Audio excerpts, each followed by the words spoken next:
Gary O'Neill does a good job, leaves by mutual termination. Darren Moore does a good job, leaves by mutual termination. Fyfie likes to think he's doing a good job. How much longer can I keep my place here? Who knows? Especially after the job Rich does when he covers. Welcome to Monday Night's Fools Rush In. Hope you didn't miss us too much after our week off.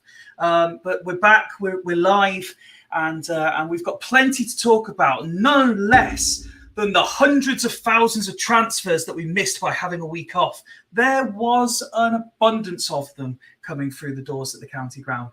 And I know tonight's panel cannot wait to talk about each and every one of those players. But before we say hello to them and go through all of tonight's topics, let's roll the titles. Take my hand, take my whole life too. But I can't help falling in love with you.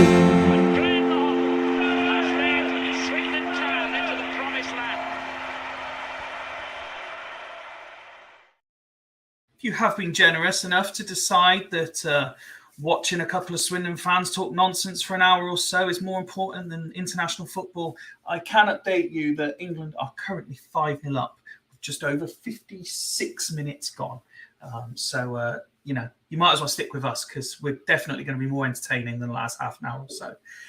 Let's say hello to tonight's panel, starting with a man who is very well rested after his week off. So much so that when I asked him about it, he said, I can't remember. It was so long ago. Evening, Nick. Yeah, hi, Fyfie. How are you, pal? You all right? Yeah, thanks for the update on the England score. I was going to watch the second half later. Cheers for that. No, yeah, we'll Anyway, your job's safe. You've got nothing to worry about. I think it's Ben who's been transferred because he seems to have disappeared. So big time Ben, obviously gone big time. Well, he's he's missing this evening because he's got visitors round. So transfer talk. Talk. Well, if the weekend was anything to go by, there was a lot of suggestion that he was moving to a different STFC content creator. So we'll have to see if that move goes through or not. I'm hoping not. Well, time will tell. And let's say hello to another one of our panelists, a man who celebrated the end of season a week before pre-season started. Evening, Woody. Evening, boys. How we doing? Very well, thank you. Yourself? Yeah, well, chuffed you've given me a score update. I may be looking over at my TV and every now and then, but that's actually Gogglebox. It's definitely not England. Although it might get entertaining because Jack Grealish has just come on. Hey! I'll let you work out whether that's Gogglebox or whether it's England. It could be either, given his antics recently. Absolutely. I can reassure you that I did get very Jack Grealished at the weekend, as I am now going to refer it to whenever I have way too much to drink. Nice. I like that. We shall refer to it as getting completely Jack Grealished. We were hopeful that there may be one or two other falls tonight, but we've had a couple of late cancellations. However, no one's getting sacked on my watch. However, I'm delighted to say, live from Glastonbury, good evening to Rich. Evening, boys. How are we tonight? Very well, thank you, pal. Yourself? Yeah, not too bad. Been very, very busy. Obviously getting things organised and everything like that. Ready for the festival to start on Wednesday. We open with the first film of the day at 1 o'clock, I believe. So we're obviously getting ready for all the preparations and all that kind of stuff. So it's all systems go at the moment. Tomorrow will be another busy day for final preparations to go live again on Wednesday afternoon. So, but it's all exciting, all really good stuff, and working with a really good team. So, yeah, the fun never stops really whenever we're working here. So it's really good to be back as well, back on Worthy Farm. And yeah, it's just an absolute fantastic place to be. The views, everything, nothing beats it. So it's really, really good to be back. 100%. And the eagle-eyed viewer will notice that you're not alone. You just mentioned the team you're working with. A new face to the Fools fans. You're joined by Luton fan Tony, who's kindly agreed to join us for something a little bit different tonight, just to kick the show off. We've kind of joked and mocked for a while about road maps and buying stadiums with zero plans to do anything with them.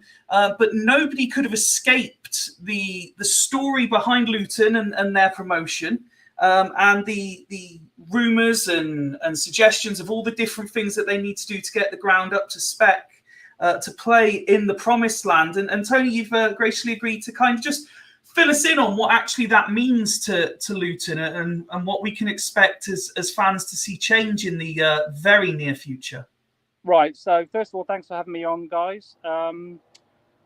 Yeah, so obviously it's been a bit of a whirlwind 3 weeks since that championship playoff penalty shootout win and the adrenaline and all that. You know, you look forward to the fixtures. But obviously, as has been well publicised, I'm sure you've all seen that shot of the Oak Road like a million times on Twitter and memed and all that kind of stuff. That's going to stay. So away fans will still be going through there. But if you remember the stand of the executive boxes on the... So what used to be, you could see them from the TV gantry. But when we were promoted to the championship, they had to put the gantry on top of the executive boxes. So your view of the ground switched from side to side. But those boxes have now gone. They've been totally demolished and totally be removed. And they're building a big temporary stand to house the media, to house all the benches, the dugout benches for all the staff, the medical staff, 50 written press, 2 TV studios, all that kind of stuff. So if you do look on Twitter, there are a few pictures of the work in progress of the bobbers stand, as we called it, because they used to charge a bob to get in back in the day. And obviously, as the season went on, the understanding of what would have been required the plans would have been being made, as the season developed, if not earlier, as plans for promotion took place. But how quick is the expected turnaround from obviously winning the penalty shootout? Is the plan to have everything ready for kickoff game 1, or? The club are adamant that they will be ready for our first home game against Burnley on the 19th of August. So we have no doubt to question whether that would vary or not. And obviously, as each day goes by, things get ticked off the list. But the understanding and the soundings of the club, Gary Sweet was on Sky when the fixtures were announced, and he seemed perfectly confident that, everything will be ready to go in time for testing of the VAR cameras, all that kind of stuff, safety sign off, etc. So, yeah, as fans, that's all we know. And we've just seen the pictures that, again, if you look on Twitter, they're there of that stand going. Plus, the rest of the ground's having a makeover, lick of paint here and there, tidying up of the seats and all that kind of stuff. So, yeah, we need to keep it. We do need to keep it hostile, as I'm sure if any of you have been to Kenilworth Road already, it's not the most particularly welcoming of places at times. So yeah, we need to keep that up. I hope you keep the away dressing rooms really shabby for all the superstars going in there. Yeah, I mean, yeah, that side of the ground won't change. So under the main stand where the changing rooms are, that will be as is. And the club obviously did a fair bit of research before the Huddersfield playoff last year that we lost. Yeah. They'd even gained planning permission for the work taking place now last year in preparation for if we had got through the playoffs and gone up. So again, one thing over the last 10 years, I think, as you've seen us climb the divisions, is we are well run. We are kind of always looking forward. We are prepared for these eventualities type thing.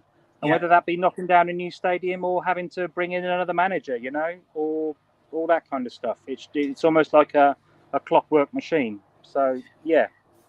We've had a question sent in on the live chat from one of our regulars, Kieran, asking, is your capacity going down technically? Is there going to be a main stand for press? Or will there be seats for fans as well there, meaning that your capacity is actually going up?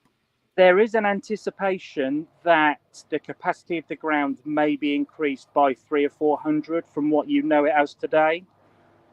But I've only heard that as an unsubstantiated rumour, because there weren't many seats in those exec boxes anyway. So, yeah. But there was some supposition that because of having to move fans for the location of cameras in other parts of the ground, seats would be made available in this new developed stand. So who knows? Maybe there'll be an extra 300 or 400 on the current capacity of just over 10. But we'll see. And tell us, because it's been so long since we've, as a fan base, sampled success, particularly at Wembley. You know, how was playoff final day for you, and how much you're looking forward to the Premier League? It's obviously amazing when you win, which makes all the difference. It was a great day, and there was a different atmosphere about Wembley because, you know, these playoff finals in all divisions, they mean something, you know. Mm-hmm. They are the big, you know, one goes home and one goes up. And, yeah, the whole adrenaline of the day. I mean, everyone was like, did you go out and get pissed afterwards? I said, I just went home. I was just so tired, you know, and you kind of the penalty shootout and you're kind of not looking at yours and you're looking at theirs. And of course, the first 10 penalties were excellent and all hit the back of the net. So that kind of ratcheted up the pressure a bit more. But obviously, all that emotion is kind of unwound when, you know, one has to miss. And Dabo, who I believe is a former Swindon player, missed. And then obviously, the whole elation. And then you've got to tie in the Rob Edwards Watford story as well, which is, I mean, I don't know what Watford fans are thinking, really. I'd hate to know what they're thinking right now. I mean, like, because I mean, I think they were rock bottom as well, weren't they? Were they rock bottom under Rob Edwards? They weren't rock bottom, but they were down. Yeah, I mean, they were kind of probably lower mid of the Championship. Yeah, September, and for it to even come out and say, you know, we're going to stick by him and nothing's going to change, then it's But as we've seen with Watford, the way they run and the way they do their thing. But I'm going to say something now. Go on. If Nathan Jones had still been our manager, I don't think we'd have won the playoffs. I was going to ask that question to you. I was just going to say, what were you feeling when? I think when he left. Yeah, I think to be honest, I think there's a chance Nathan Jones would have left this summer anyway. The style of football, the quality of football wasn't great. We shipped 29 points from winning positions last season, which is the highest in the country, and we'd have finished second even if we held on to half of those. But 7 of those was only against Rob Edwards. The other 22 were under Nathan Jones. So, and he's just transformative. So the whole day was almost that release of the Pelly-Roda Kampanzu story, the ground, Rob Edwards. It was just the whole day just came together. It was great. And I remember when we last played in the top flight in 1991, 92, and it's a bit different now. Yeah, it certainly is. Certainly is. I'm actually just having a quick look here while you're talking at the at your fixtures. Difficult start with Brighton away. If they're anything like they have been this season just finished, then that's going to be a very, very difficult start. But I remembered seeing a news headline, so I was just having a look. Christmas time certainly could be fun for Luton fans, couldn't it? So Arsenal at home on the 5th of December, Man City at home on the 9th of December, Newcastle at home on the 23rd of December. And then just after Christmas, is it Chelsea? Yeah, Chelsea at home on the 30th of December. Some nice home games in December. Yeah, I mean, 18 minutes. To be fair, our start in our first 4 or 5 games aren't actually too bad. Considering the quality of the division. Brighton away, okay, very tricky. They're very good at home. They're very strong. But then we got Burnley at home, who had a ropey penalty against us last season. Chelsea away, Yep. Chelsea got a lot to prove. Chelsea have an awful lot to prove. And then we're into kind of West Ham. I take them at home. Yep. I'm not saying we're going to win, but it's certainly a game we should be looking at picking off 2 or 3, 3 points or a point and stuff like that. But you are right. If you do look forward to that Christmas massacre that it could turn out to be, if we're not on it. But that's what playing in the Premier League's about, and 100%. I think it is about Kenilworth Road for us. And in that second leg of that Sunderland game, yeah, Sunderland had lost the moment they walked out the tunnel. Sunderland had lost that game the moment they walked out the tunnel. They'll disagree, I'm sure, but you could just see it. You could just the noise, the atmosphere. You could just see him. Yeah. Kieran says you get a free 6 points against Spurs. Yeah. Well, but it's going to be interesting. It's going to be interesting. Well, yeah, and I was just going to say, sorry. If it is a difficult season, which it'd be realistic for fans to maybe assume it might be a difficult season, then your final 5 having Brentford home, Wolves away, Everton home, West Ham away, Fulham at home on the last day, that's a favourable 5 really to end the season on if you need points. If you imagine we're in a bottom 6 mini league, right? Then they're the kind of teams, Sheffield United maybe, Bournemouth maybe, they're the kind of teams you're going to want to be facing. It's just the middle bit.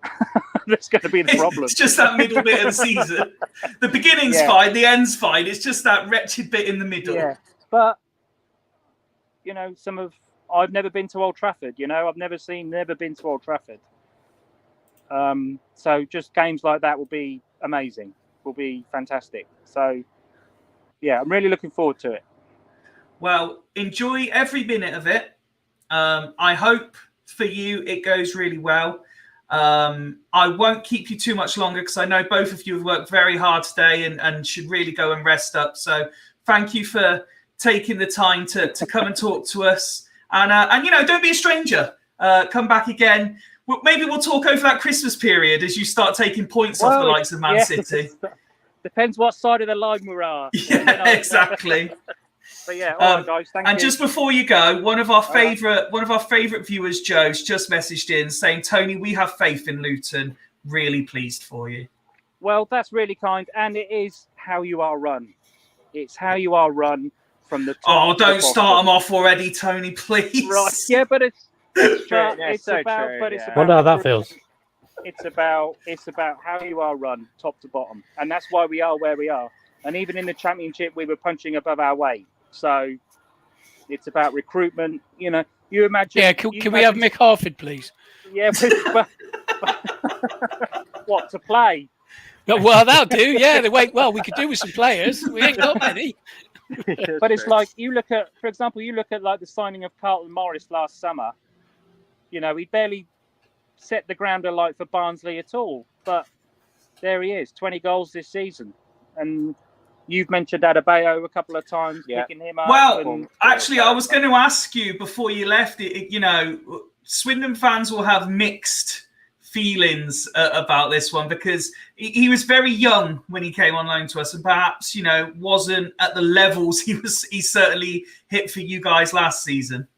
He still scored 5 goals for us in half a season. I didn't think it was a bad return for a 19-year-old that just joined us. I mean, he was a donkey. I mean, he was offside at about 3/4 of the game, but he still popped up when he needed to and still scored a goal. His technique has improved. I mean, you look at that goal in the playoff final. That run, that control, that cut in, that layoff to Clark. He's a good player. He's been slightly overshadowed on the goal fronts by Carlton Morris this season, but his power and his pace at times do cause problems. And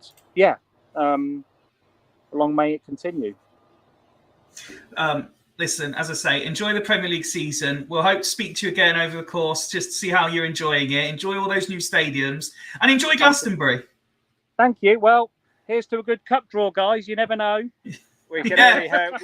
We need to get some. Well, I say we need to get back at them. I mean, we beat them 3-0 that league season, but then they beat us 5-0. Tony, we'll be long out. We'll be long out of the competition before you're in it. Jesus, we'll be knocked out by Dorking Wanderers or something. No, actually, it would be my worst nightmare, Swindon. You know what I mean? It would just be having to deal with him if it was Swindon away. But all right, guys. Well, best of luck for the season. All right. Take care. Cheers, guys. Cheers, Rich. Thanks so much. Well, I'll speak to you guys very soon. All right. See you, Rich. Have a good one, boys. All right. See you later. Cheers, Rich. Speaking of redevelopments and so on and such like, it would be remiss of us not to mention the pictures that certainly caught me by surprise the other day of County Road after the flooding. What was your guys' take on that? And knowing Swindon Borough Council the way that we all do, even though I've been away for quite a while, and Nick, you've been out of the loop a little while from local councils. Do we think County Road will be in any way fit and ready for the season? My first thought is I'm glad I didn't work for Thames anymore. It was on standby. The number of times I've been called out to stuff like that and think, oh, God, and the stick you get. So, yeah, I mean, I obviously, I don't know what size main it was, but it was a bloody good one. So, yeah. I mean, if it's normal Thames, it'd probably take 3 months, but I think it'll be done before that. I'm just glad it wasn't in August. You imagine, first game of the season. Kieran's working very hard on his keyboard tonight, sending in all sorts of comments. He's got a lot to say this evening, clearly. Kieran, why don't you just come on? You've got the link. Just come on and chat to us. I think Swindon have done really well to find another reason to delay everything. I mean, nobody could have thought of going pure hijacking the water system in the town and going and just exploding it. Because, of course, where is it? County Road. Of course, it's not going to be anywhere else, is it? If they're going to disrupt. It's not like it was going down Beach Avenue or Thames Down Drive, was it? Exactly. Yeah. You know, where there's actually rivers that are going to cause that problem. And it's just, I think fair play to. I mean, obviously they've got some people working behind the scenes going, right, we need an excuse not to have any sign-ins or any developments within the club.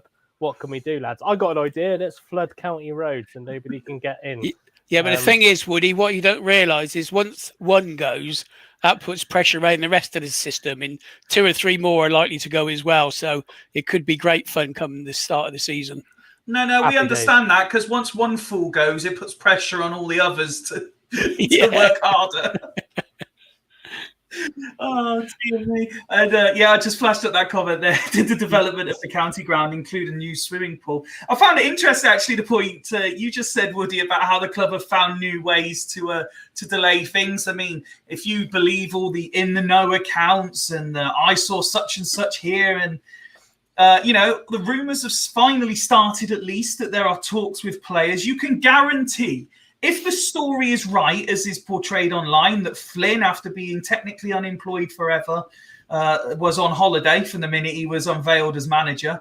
But apparently Swindon couldn't do anything until he was back in the country. You can guarantee that his first day in office, Rob Angus was at the cricket or something, can't you? You can guarantee. Oh yeah, like, don't need that, lads. Yeah, all of them had tickets to the Ashes, didn't they? And they're all just. Yeah. The only two are the kit men. That's the only two probably working. Yeah, it is. Rob saying they were used as an excuse that players couldn't get to the ground to sign. Yeah. What else we got? We got Kieran here saying #fools do engineering. They'd be like training was delayed because they couldn't get to the county ground, even though they train at Calne. Mike's saying it's Marcus Cassidy's new sprinkler system. Angus and Chris Keeley being in the sewers planting bushes to buy time. And Kieran saying he saw McCurdy in Greenbridge. There we go. That brings us up to date with all the comments. We had a week off, gents, and as much as we joke, Swindon still haven't actually signed anyone. Now, I know, Woody, you in particular, and Nick, to be fair, you both said you weren't too fussed. Woody, you said you're not that worried until pre-season actually starts. We're getting closer to that point, and we're, as I said, we're now starting to see the rumours. I'll start with you, Woody. Is it bothering you a little bit that you see some genuine intent from other clubs to improve in recent days with some properly good signings, and we're still not really doing anything? Yeah, I think if I put myself in the boat 2 weeks ago and, there was the occasional signing happening, that my opinion still would have stood. But it seems that there's a lot of signings happening. Now, I totally respect the point of the reason I wasn't concerned is because if Flynn has been on a 12-week holiday, then I kind of respect the fact that he probably wants to see them in training before he actually signs anybody. Which I believe they went back to training today. I could be wrong on that one.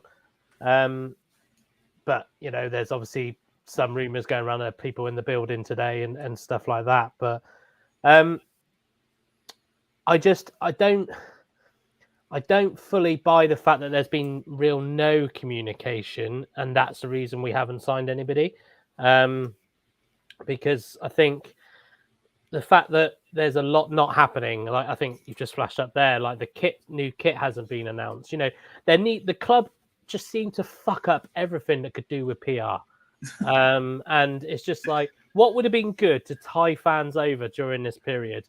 We could have talked more about the stadium development. They could have brought out the kits. They could have released the kits. They could have announced maybe even a signing of a new contract, because that would have happened before Flynn went on holiday. He would have said who he wants to keep. Yep. So it just seems that it's just radio silence. Now, obviously, I know there's a lot going on behind the scenes at the club in terms of, upstairs, downstairs, kind of in and around, not the playing. Is this some sort of nursery rhyme? Yeah. Swindon Town is a nursery rhyme. Goes along the sides of that Ring a Roses one, the one that ends in the Black Death or whatever. That's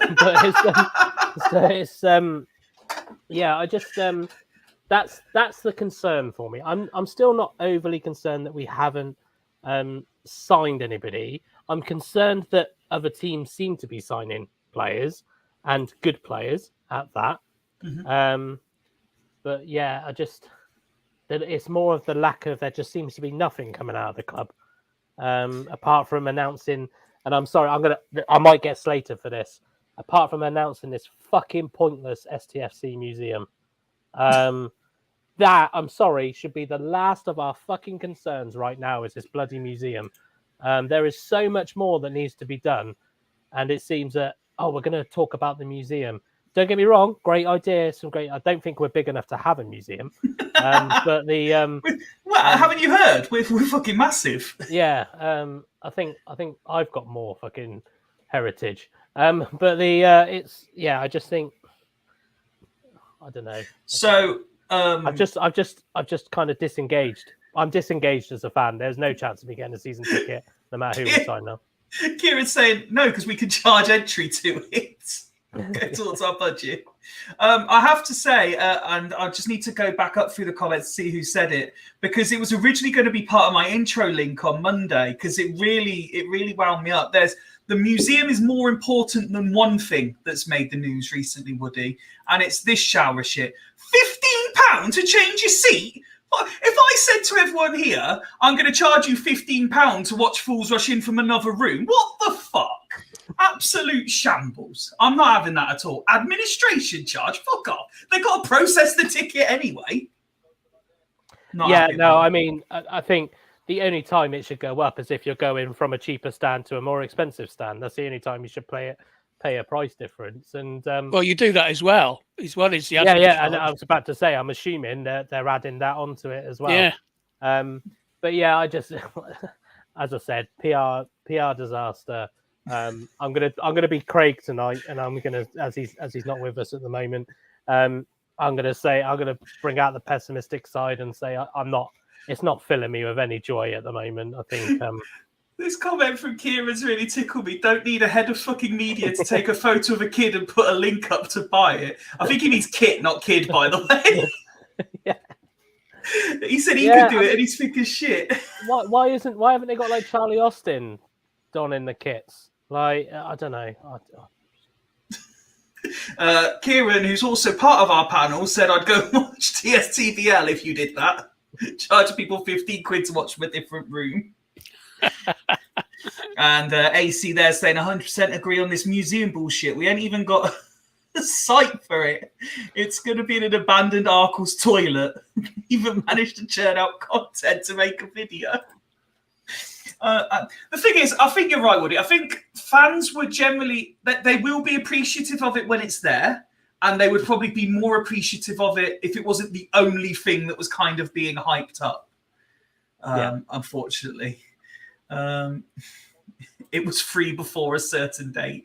I think that makes it worse, doesn't it? That you can move for free, that now you have to pay.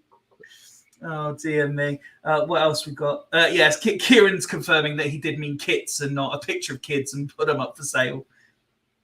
Wow. Fools has taken an early turn. Perhaps Flynn has a jobs fair in the county ground on Friday. Wondering players turn up to the ground. I like that one. I like that one. London Cruder saying, not sure about moving my seat. What's the cooling off period for a refund? Wow. It's nice to see that the positivity's there. I mean, I tried to be uber positive, Nick, earlier today. And I put a thing out on our Twitter account saying that here it is. I'm positive STFC do something this week. What are we thinking before Friday's episode? One player signed, more than one player signed, players and kit, or nothing. And over 64% of people that voted say nothing is happening this week. Yeah, I mean, there's some key dates around, aren't there? You know, obviously return to training. Yep. Fixture list coming out. This is where we should have things ready to get people excited about. You know, these are the teams we're going to be playing, and we've got this in place, and we're going to be moving forward. And all right, we haven't. There's probably players lined up. Obviously, they're not going to dish out names because that just alerts other clubs. But I'm sure all the clubs know what's going on across all the leagues anyway. Of course they do. Because the agents will be touting them around anyway. Yeah. But I mean, if nothing else, and I can't remember which club it was, and I think one of our guys might have posted it up. Their chairman or CEO it put a statement out on where they were going, what the plans were for the season, how it was going to be set up, what they were sort of looking to do going into the new season. That's the sort of thing that we should be doing now. If there's no players to announce, we should be drip feeding good information to at least keep people interested. Like Woody said, it's like half the time you don't even bother looking at it because there's going to be nothing. And PR, drip feeding information is massively important to keep people on side. And I say, especially this week with a fixture list coming out, if we get our first game at home, you want people to be up for it. And it seems that nobody is. And just going on to the other thing you talked about, the museum, I mean, I haven't seen the video and I'm sort of scanting over the stuff. I'm assuming that's all going ahead because it's probably not costing the club anything, and they're not really involved in it. It's people around the edges that are doing that, and it's not the club who are doing it, because I guess if it was the club, nothing could happen anyway. Yeah, and I'll tell you, I think Mike might have just posted something actually. What makes me laugh is actually a lot of clubs now, if you look at their Twitter, semi-pros, professional clubs, all that are showing their pitch redevelopments. We're not even showing that, and that's looking good.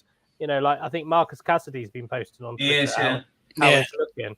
You know, like we're not even posting that. You know what I mean? It's like we're not even going, oh, we're just chuck a little like picture out there. Look how good the pitch is going to look and all of this kind of stuff. Whereas, yeah, we're just, but it's okay because we own the ground and we're soon to have a museum. For everyone posting comments about Ben being missing, that's because he's busy this evening. We know he's a regular, and everyone that watches loves listening to Ben and his positivity, but he was too busy for us this evening. I mean, it's not as if we rotate the nights we do this. Just don't be busy on a Monday or a Friday, Ben. That's all we ask. Be busy any other night. But there we go. You've both mentioned the fixture list, and later this week, fixtures are announced. Nick, I'll start with you. Predictions, are we starting home or away, and who are we playing? I'm not sure who it is now. Whoever's furthest north, and now Carlisle have gone, otherwise Barrow? It would have been them away. Yeah, Barrow away, first game of the season. So I'm sure it's going to be some long trip. Well, most trips are going to be up north anyway, but it'll probably be a long trip up north for us. So, yeah. Joe saying, in bigger news, Paddy got blocked by the kitmen. Woody, what are you thinking opening day of the season? Funny enough, I was going to go the same with Nick. I thought we're going to get away to Barrow or something. Was it Harrogate last year? Yeah. Scunthorpe, I think it was the year before. Carlisle have been at the start of the season before. Yeah, I remember that. But the as Nick said, they say they try to randomize it, but they never do. So it'll be someone like Barrow. I can't even think of who's up there now. But the is it Morecambe have come down as well? Morecambe have come down? Yeah, it could be Morecambe. It'll be Morecambe or Barrow away. I'll go Morecambe because Nick's gone Barrow. Long as it's not Bradford, I don't want them on the first game of the season. Imagine getting beat by them in just a stick that would be flying around. Kieran's saying we will play a League 2 team in a League 2 ground on a weekend in August at 3 p.m. I think he could be right. Might be Friday night. I hope not. Let's hope not, eh? Yeah, definitely. More on that to come. AC say TSTBL have triggered Ben's release clause. 2 packs of basmati rice and a 5-litre bottle of Heinz. Oh, that's cheap. Mike saying Barrow away on Boxing Day. Fucking hell. That would be a nightmare trip on Boxing Day. I'm going to be a bit more optimistic. I think we're going to be at home. I think we'll be at home opening day of the season, and I think we will play Wrexham at home on the first day of the season. Well, I hope not, because it'll be on Sky TV on Friday night. If it's Wrexham, they're bound to be first game. In Sky are doing that on a Friday night, Fyfie. You know, we definitely don't want that. Sean's saying just want Sutton away on a Saturday for a change. Absolutely. There's a few games I'm looking forward to, but before we get into that, let's welcome a man who has literally ran his rear end off to get here. Evening, Craig. Yeah, evening, guys. How's it going? All right, I'm a bit red-faced, and that is because I've literally just been on a run, so nothing untoward is going on, I promise. Oh. Well, we were never of the belief it was until you said that, but now we're all a little bit suspect. Mate, we've just been discussing opening day of the season, fixtures being released later this week. What's your prediction? Home, away, and who against? Yeah, I mean, I'd like home against Wrexham. I think we all would, wouldn't we? That would be an interesting start to the season. But Yeah, I don't really mind. A home game, first game of the season is always a good one, isn't it? Although this, sort of August time, you sort of want maybe an away game to who's near the coast, who we would normally play in League Two. Grimsby, all right, maybe not. Now, isn't it? there is now. We Yeah, haven't got any nice seven Newport. now. yeah, Newport. Yeah. Oh Christ, yeah. I felt I'll give that a miss, but no, I'm not. He's completely changed his mind already. No, I'm not too fast. I think if it's a good home game, Michael Flynn's first game and everything, that'll be Warsaw at home. pretty Warsaw at good. home, Yeah, can't you? Warsaw, or Newport, yeah, that'll be cool. So yeah, something along those lines. We could have last season's Warsaw team against this season's Warsaw team. Oh, yeah, probably, yeah. Well, we seem to get linked with every former Michael Flynn player, don't we, at the moment? So, we certainly do. Excuse me. Well, welcome, Craig. We obviously we had the week off. Did you enjoy the break? Yes, I did. Well, my break was extended, wasn't it? Because I was away for a week down at sunny Weymouth, which was good, and unfortunately I was ill on the Monday. So yeah, it's nice to have a week. There hasn't really been much for us to discuss, really, has there? So yeah, baby. Very well timed, Fyfie. So yeah, but it'll be good. Good once pre-season starts. Hopefully, in the next couple of weeks before our first pre-season game, we'll get some signings in. So yeah. Mike's saying in the chat, Craig having been for a run now, drinking water to rehydrate alongside Woody drinking his cider. It's like a lifestyle choice comparison video. This is fuel for the gym tomorrow morning.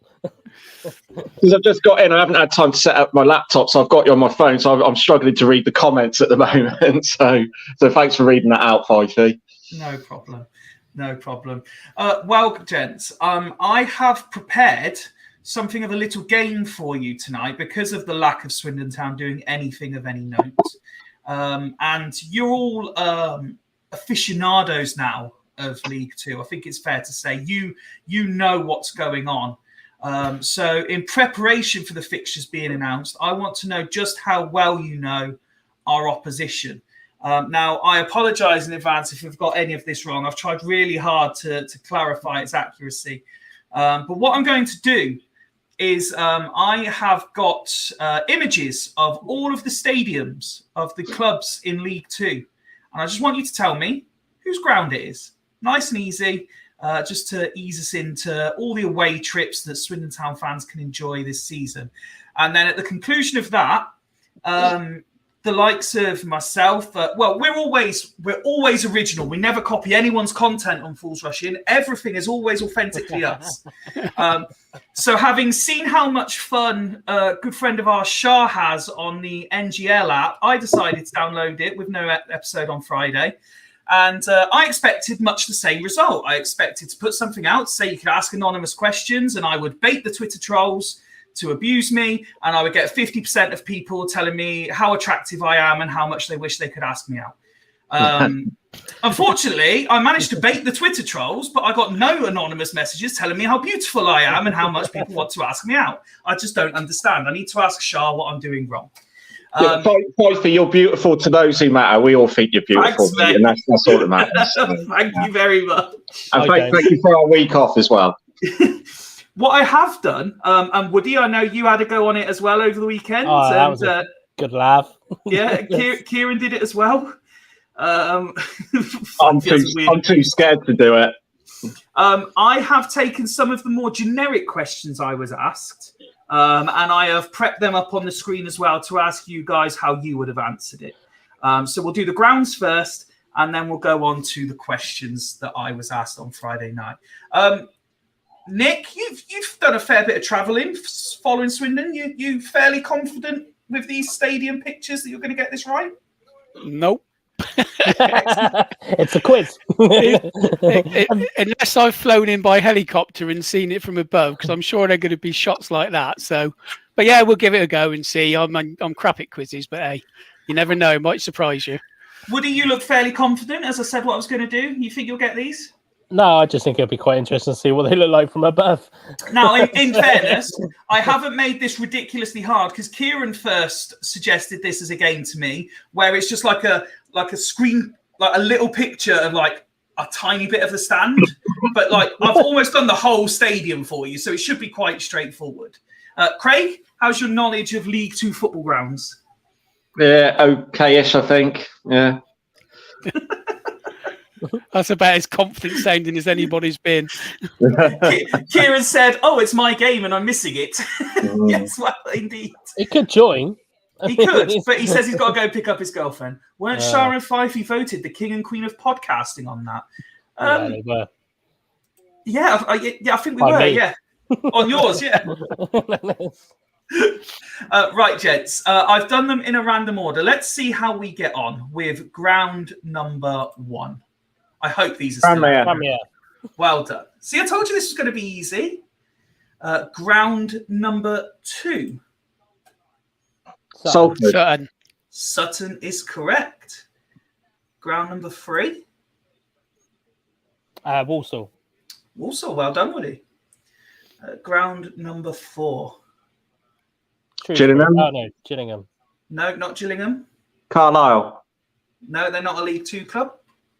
Stockport. Stockport is correct, Craig. Well done. great shout. You showed the wrong picture there. You should have shown the end where I got absolutely drenched with Joe. Sorry, Nick. I didn't realise that you wanted specific angles showing. The open end when it absolutely hammered it. Speaking of one of the Joes, Craig's beard is looking phenomenal. Have you been feeding it?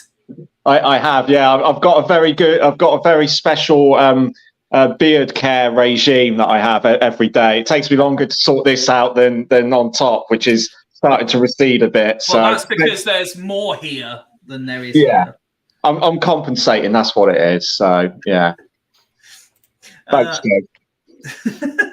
Right. What was the last one I did? Wimbledon. No, Was it? Stockport. No, Stockport. I reckon Stockport. the next one might be Wimbledon. Just show the empty food kiosks. Let's go here. Salford. Yeah, Salford is Salford. correct. Oh, Leighton Orient. What county? No, it can't No. be Leighton Orient. It's not Leighton Orient. It's not Notts County either. That's not Wrexham, is it? No. It is Wrexham. Is it? Notts County. Notts County. Notts County. Big signs. Why? Quick, get your eyes in focus. Sean, fear not. There will be plenty more quizzes over the summer where you could show off how you're so much better at this than we are. But yes, we're doing this one at a slightly quicker pace because the guys will have this sewn up in no time. We'll get to much more entertaining questions. Let's go next to Mansfield. Mansfield is Stags. correct. Oh, Forest Green. Fuck. Not all clubs start with O, Woody. I know. I was just. Oh, Mansfield. Oh, Forest Green. It's because I It's think like about it's it. like you're doing the scores. Oh. Mansfield O, Forest Green O. Because I'm thinking about it. All right. Oh dear me. Right, where are we going next? Colchester. Well done. Northampton? No, not North. I've picked this picture specifically to give it away. That's Newport, isn't it? It is Newport. You can see the rugby posts. Brentford with those seats. Harrogate. Well done. I've been there twice.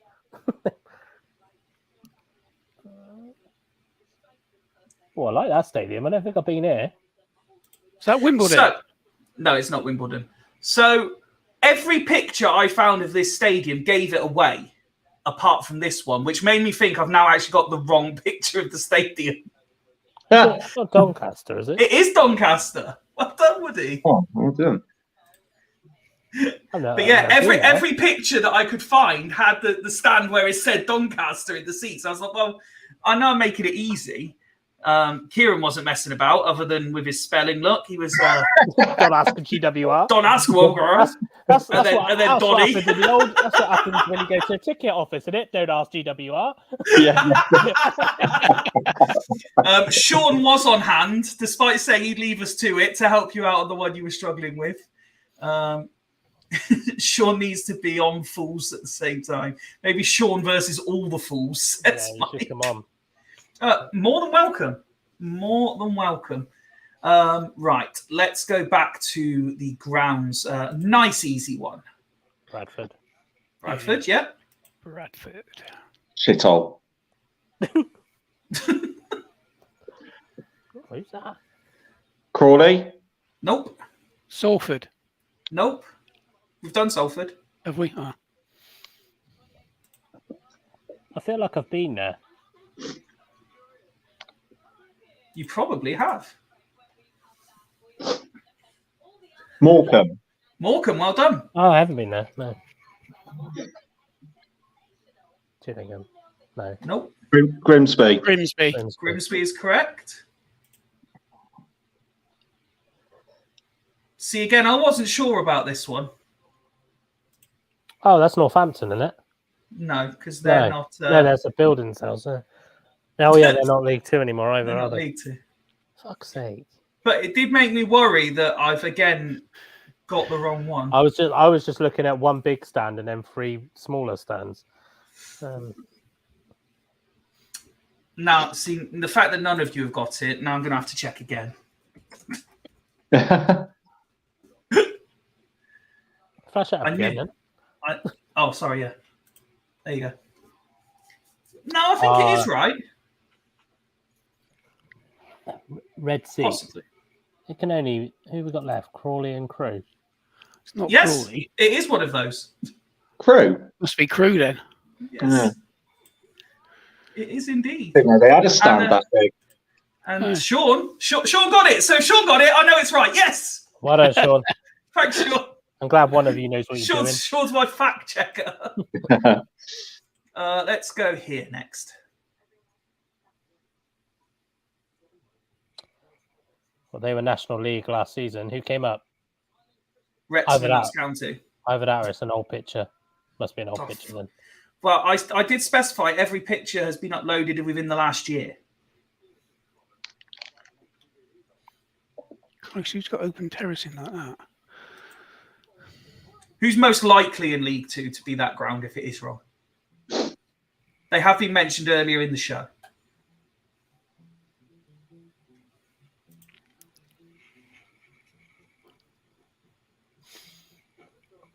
Somebody who's National League because they got the Vanarama signs up. Do you know what? I didn't even notice that. That's a great spot. In which case, it will be an old picture. Oh, AFC Wimbledon. Nope. Oh. Sean's trying to their give you a grade's clue quite in the nice. chat. You said it earlier, Nick. Oh, Christ, I can't remember First anything I said game. earlier. Oh, Barrow. Barrow. Mike got it. I haven't been there. Well, I've not been there either. Mike got it. I'll Joe got it. Thank have to you. tick it off this year, I think. Yeah. Just one to add to my list. MK Dons. Well McDonald. done, Nick. Been there a few times. Yeah. Gillingham. Gills. 2 Well- left. Oh, that'd be Crawley. That is Crawley. So who's the one team that hasn't been mentioned? Clinton Stanley. Who are they? Oh, boo. It's good there. If the football gets boring, you can turn around and watch rugby league. You can. There's a rugby league pitch at the back you can see from the stand. So, Nick, of all of those stadiums, Yeah. is there any that you haven't done that you'd like to, or any that you would like to visit again? I haven't been to Barrow. I think I've done most of the ones. I haven't been to Wrexham. I've been to Notts County. I'd have to get a list up. I can't remember who the others I haven't been to. I've been to MK Dons. It's probably I'll do MK Dons because that's only just up the road from me. That should be good day out. Nice stadium. You Does get that replace our Northampton day out? Yeah, last yeah, season? padded seats there. It's quite posh, really, for a Oh, League Two fucking side. hell. Another hospitality guy. Padded seats. It is a nice stadium, though. It's just a shame who plays there. Yeah. How about yourself, Craig? Any of those? I know you like to try and get 1 or 2 away games in a season if you can. Any particular ones you're looking at there for when the fixtures come out? I like to go up to Accrington's ground. It's meant to be good for away fans. They treat the away fans really well, and their hospitality is really good. So yeah, I'd like to go there. Hospitality, I tell you. Yeah, wow, yeah. I mean, like just generally, they're hospitable. I'm not too. I do like MK Dons ground. I watched the Arnold You went Park to Lionesses recently, didn't you? Yeah, I went and watched them there, and it's a good stadium. Like Woody said, it's just a shame with the team that's there. But I'd like pretty much Accrington Stanley's ground or even Morecambe. Actually, I haven't been there before, so yeah, that'll be those two sort of older, sort of come up from non-league sort of grounds on their own merit without throwing money at it like Salford. That sort of ground. But yeah. Okay, Woody. Well, as I mentioned as we were going through them, Barrow's one I think I want to tick off because I think we've had a couple of opportunities now and I've still not been up there. There's a few actually in League Two that I've not. Oh, look, Craig's gone. It's had one too many waters. There's a few in League Two. I thought this last year. There's a few that I haven't been to. I'll probably, like Nick, go to MK Dons because you're guaranteed a ticket. I'll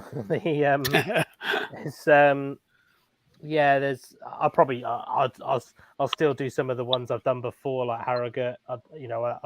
Although it's a longer journey, it was nice. It was a nice little ground to be in. A bit like Craig, I like the nostalgia of the teams that were in non-league. That haven't changed it, which is why we had Tony on earlier, which is why I'm massively rooting for Luton in the Premier League. Because they've got that really old school feel about them. Yep. I think. But yeah, there's quite a few that I've not ticked off. I've been to Sutton's ground, but not to watch Swindon. So I'll probably go there. Mm-hmm. And that went really well last season, didn't it? Yeah, exactly that. Yeah, I think Sutton would be good to go to if it was on a Saturday, but not during the week, because it's a fast. Yeah, exactly. Isn't it? Although, I did the night game there. It's kind of on the way to Crawley, isn't it? That way, isn't it? Joe saying, don't forget, we're doing Wrexham. We are doing Wrexham, yeah.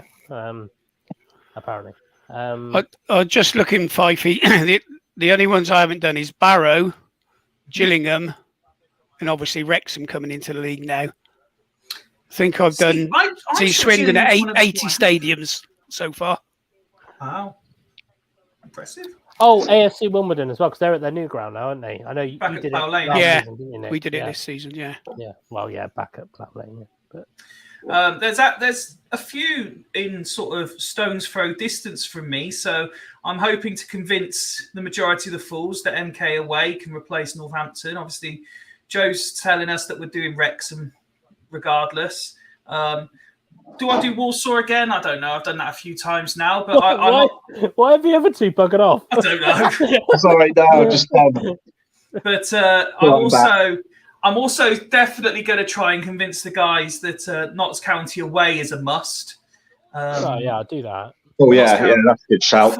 Fools Rush Nottingham. Oh, we want to see if Nottingham Forest are playing on the Sunday. Get Nottingham Forest playing on the Sunday, Swindon playing Notts County on the Saturday. That'll be class. Yeah. Just all stay over in Nottingham and Nottingham's good for a night out. It is. I'm definitely plumping for Notts County as a fool's game, and then of course Mansfield's not far from me, and we'll always have the attraction of going to Bradford as well, where I keep getting promised a good night out as well. So it's a few away games I'm looking at this season. Right, shall we have some fun with the Not Gonna Lie app? So I have, I'm not sure if you saw these, Nick, but again, we basically robbed it off Shah, and she will quite often give people the opportunity to send her anonymous questions. So as there was no show on Friday, I logged in as on the Fools app and allowed people to send me anonymous questions. Woody then had a go at it, and Kieran had a go at it over the weekend as well. Now, I haven't picked all the questions because some of them were just ridiculous. I'm not going to plump for the ones that ask you if you're an arse or boob man, because there's just no need for it. I've gone for the more generic ones. Yes, Nottingham equals Hooters indeed. Rich knows all about that. So to give you an idea, Nick, of how this works, here is one of the questions I was asked. And I will just ask you, Nick, on how you would answer this question.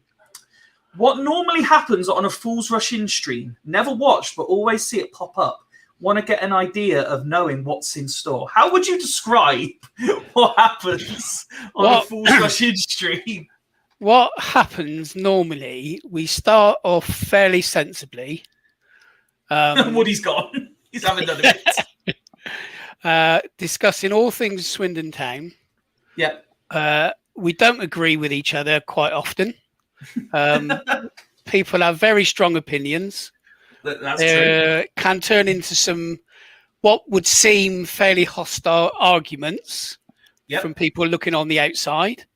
But once that's over, it's forgot. There's no bad feeling. Everybody understands where we're coming from. And this has been described many, many times by the guys. It's like a bunch of mates down the pub talking football shit. And that probably sums it up. And I said, it's been said lots and lots of times. I think what really stands out for me is, and even though most of it is online, we do meet up now and again, but the friendships that have been made are second to none. I mean, that for me, that's the biggest thing. And I think any of us could go to anybody if you needed some help, if you were in trouble, if you wanted to know something, whatever it would be. I think I could ask any of the guys and they would be, if it was humanly possible, willing to help. And I'm sure that goes for everybody on the Fools. It has become like a second family, to be honest. And we have a good crack. Nobody gets above themselves. No, we don't take it too serious. We say what we think. We criticise the club. We certainly do that as well. Yeah, and say we don't always agree. Some of us are more optimistic than others. Some are bloody pessimistic, miserable gits. Some are quite balanced. No, Craig is the one I would say is very balanced. And looking at his predictions last year, he was spot on. So probably have to take more notice of Craig and not think he is talking shit. You're the first person to say that ever, Nick. So I won't tell my missus that, but thank you. That's very kind, mate. Yeah. So no, all in all, he's definitely clipping that and making it his phone alarm. Yeah. Yeah, that's good. It's good crack. Is the end of the day. If you want it in a few words, it's a bloody good crack. Well, I mean, that was beautifully put, Nick. Beautifully. Yeah, well done. So the flip side between what you've just said and how I replied is because on Twitter I'm limited to characters. Yeah. So I described it as talking everything from STFC to STWFC and all things football besides. Plus, we usually start with food chat and sometimes there's a quiz at the end. Is how I described it. Yeah. Not quite as beautifully put as you. Well, like you say, there's a lot of words there. Okay, are we ready then, gents? So let's see how you would have answered some of the more generic questions that got sent into the Fools account. Starting nice and easy with what's your favourite TV show? Craig. Oh, I don't know. It's difficult now because I watch a lot of stuff on YouTube these days, really. I mean, I like, all the usual stuff. I like Game of Thrones before that became shit.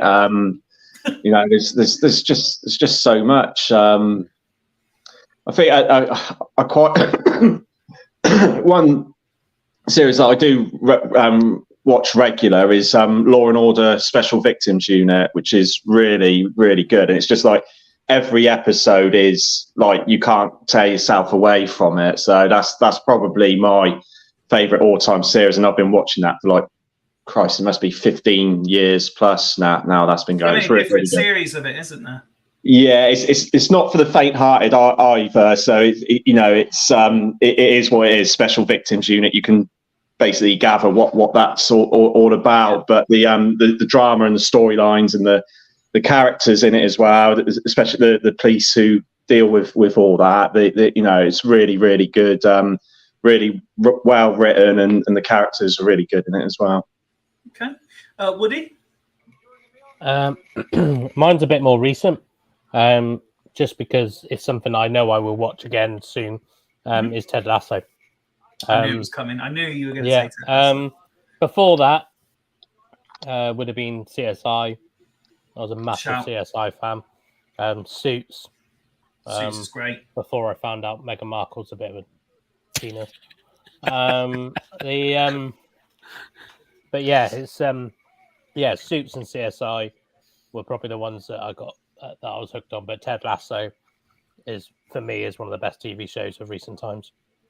Nick, I would say Peaky Blinders. That was a real good series. A total contrast to that would be Gone Fishing. If you haven't seen it, it's just so funny. is that Rory McGrath?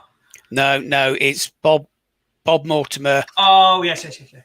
And Paul Whitehouse. And then those two together are just brilliant. Even if you've got no interest in fishing, it don't matter. It's just a super program.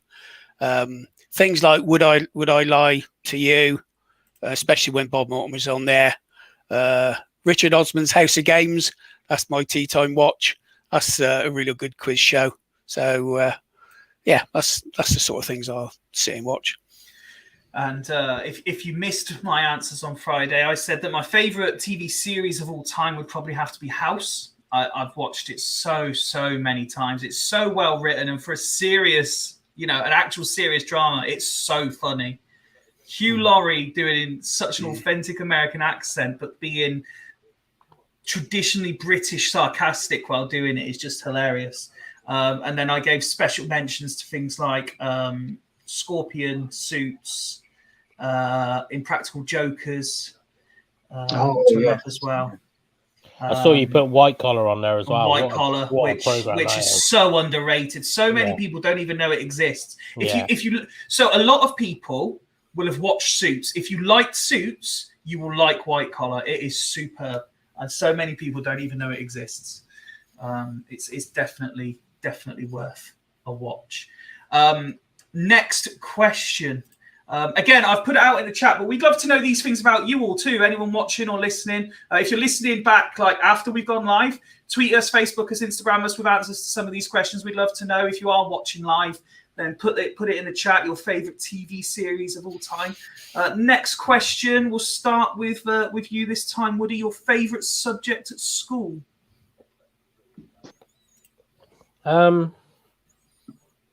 History, probably. I did enjoy history.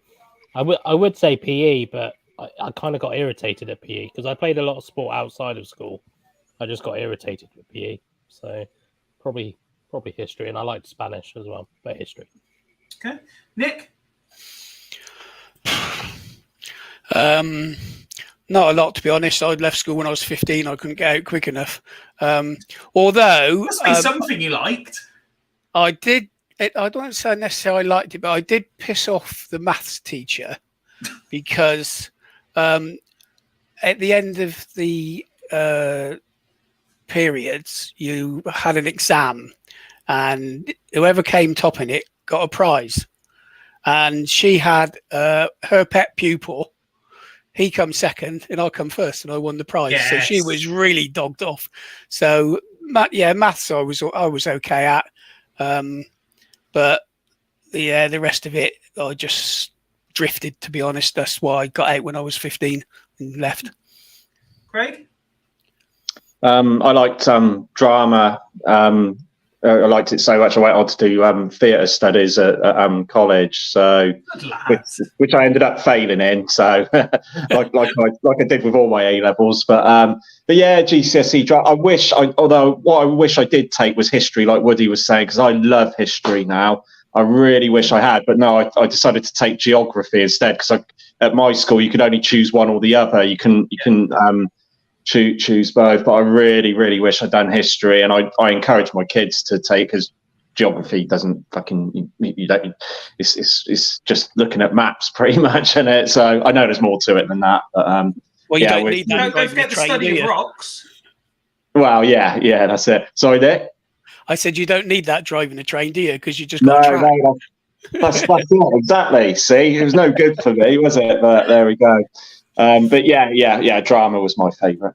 So it's an interesting point you make, because I actually said I wish I'd taken history more seriously, because I genuinely love watching stuff about it now. But at school, I don't know why. I always seem to miss out on like real good history. Like I moved about a fair bit as a kid, but even when I settled back in Swindon and at Headland and stuff, I never seemed to do any of like the properly good bits of history. And when I say properly good, I know a lot of the history you study isn't good bits of history, but it's engaging is probably more the word I'm looking for. I'm with you, Craig. I enjoy drama, hence why I took it at GCSE, and I did all right at that. I actually enjoyed RE. I don't know why. I really don't know why, but I enjoyed RE. I enjoyed PE. Again, I wasn't very good at it, but I just enjoyed it. I think they were probably my main ones that I enjoyed. English, when we didn't have substitute teachers, because I tended to get bullied a lot when we did. But when we didn't, I enjoyed English more so, again, because I wanted to get into writing. So, but yeah, they would be my topics.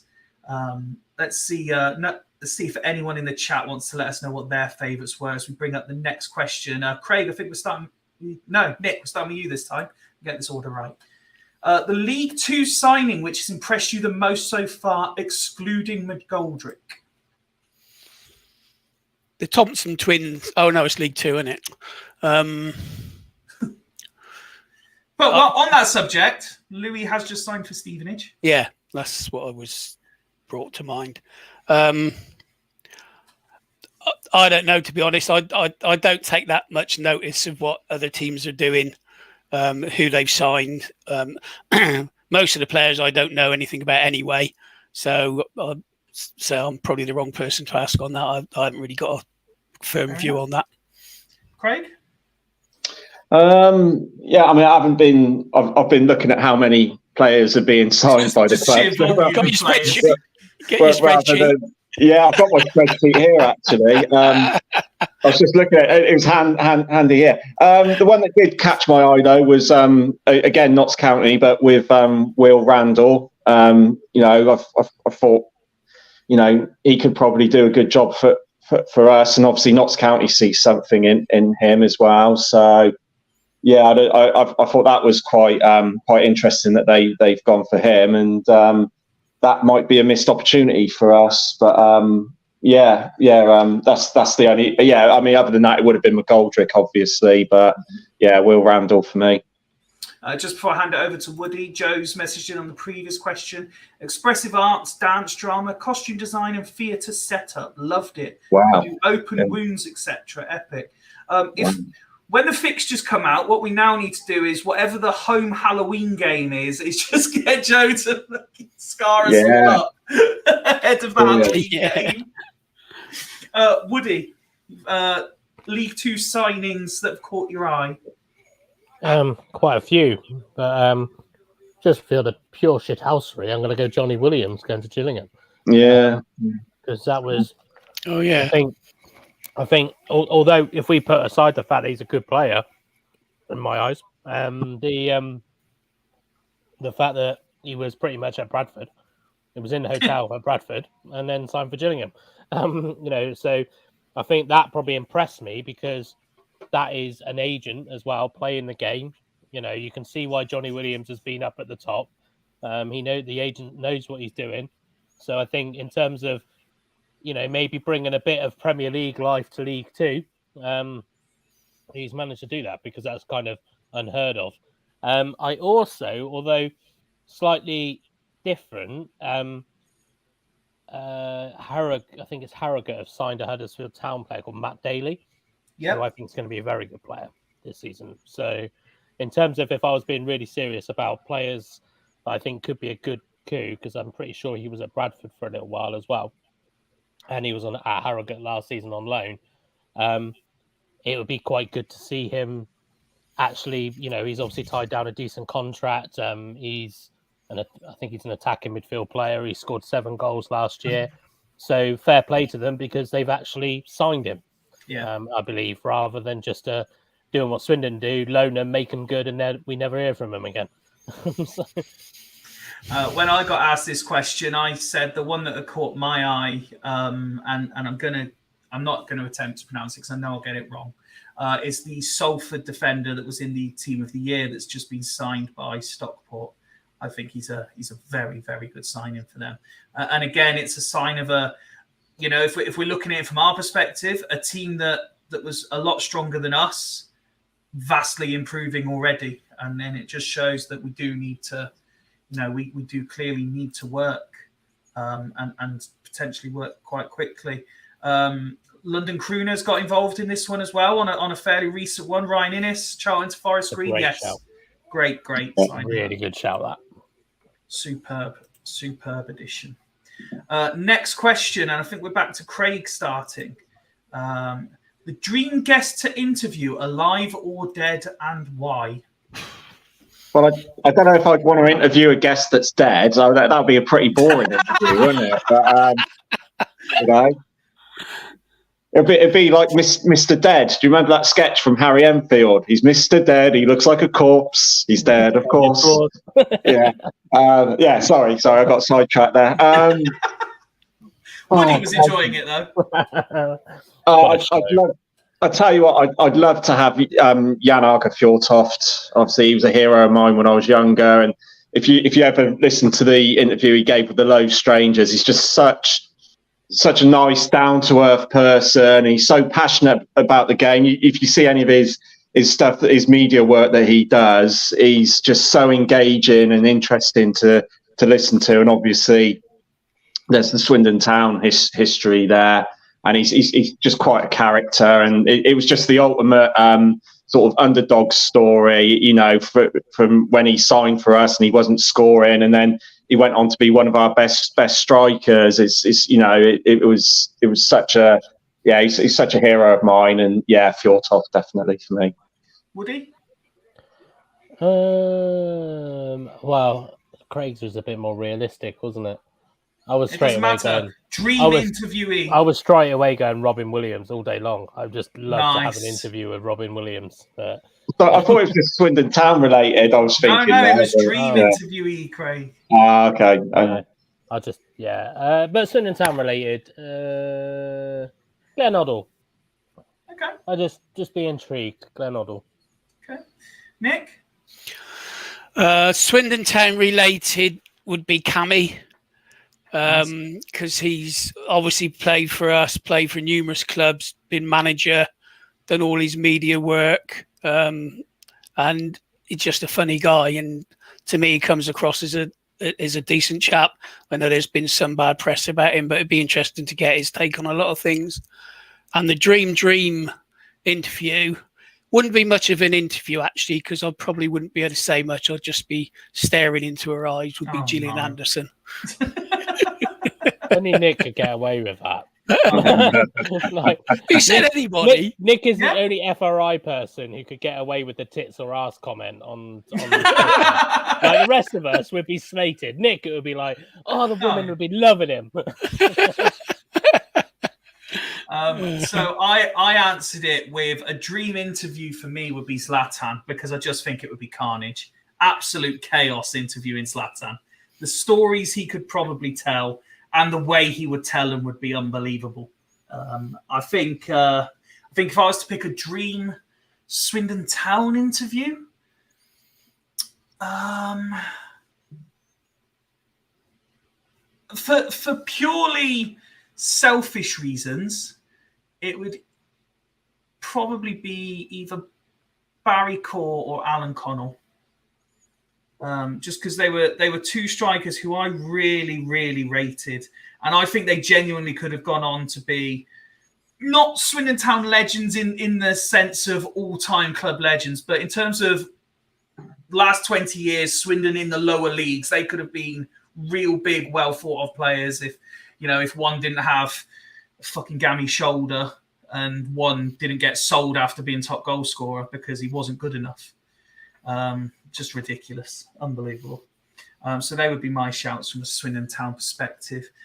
Sean has got in touch to say, mad to think with Jan was about to come off at Ipswich and then go out on loan, scores his first goal, the rest is history. He was listening to the kit men.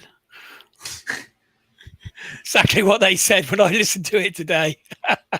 Paul Bowden. Next question, and Woody, I believe it's you to start this time. Other than STFC, what is the best and worst thing about Swindon? Look at Craig's face. He's like, how many things can I name in a short segment?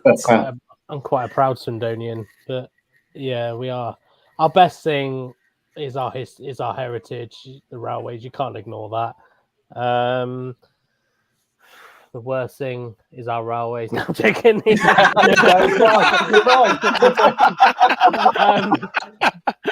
worst thing is genuinely is just the decline that the town's going through. Yeah, that's the worst thing. It makes me sad as someone who's lived in Swindon my whole life. Regardless of who's ruled it, it's been shit. It's gone downhill. So. The best thing, our heritage and the way that the heritage was preserved with the Outlet Village and the Steam Museum and things like that did such a good job of doing that. And now, obviously, the Outlet, to be fair, I think the Outlet's fantastic for what it is. And the worst thing about Swindon is probably a wholesome thing. It's just unfortunately the general decline. That's exactly how I answered it. And I haven't lived in Swindon now for Aidan's 14, so I haven't lived in Swindon for 13 years. And I said exactly the same thing in terms of the thing that the worst bit for me is how it's declined as a, because Swindon, if I'm right, and I might, someone can fact check me if this is wrong, I believe Swindon's the biggest town in the country, bigger than X amount of cities. It should be better than it is, and to see the way it's declined is very, very sad. Nick, best and worst thing about Swindon as an outsider like myself? Yeah, it's quite hard for me to say. So I probably left Swindon when I was about 6. But yeah, the railways. My old man used to work at the railways, and like you say, that's a massive heritage. And you're talking about the size of Swindon. I think a few years ago it was the biggest growing town in Europe.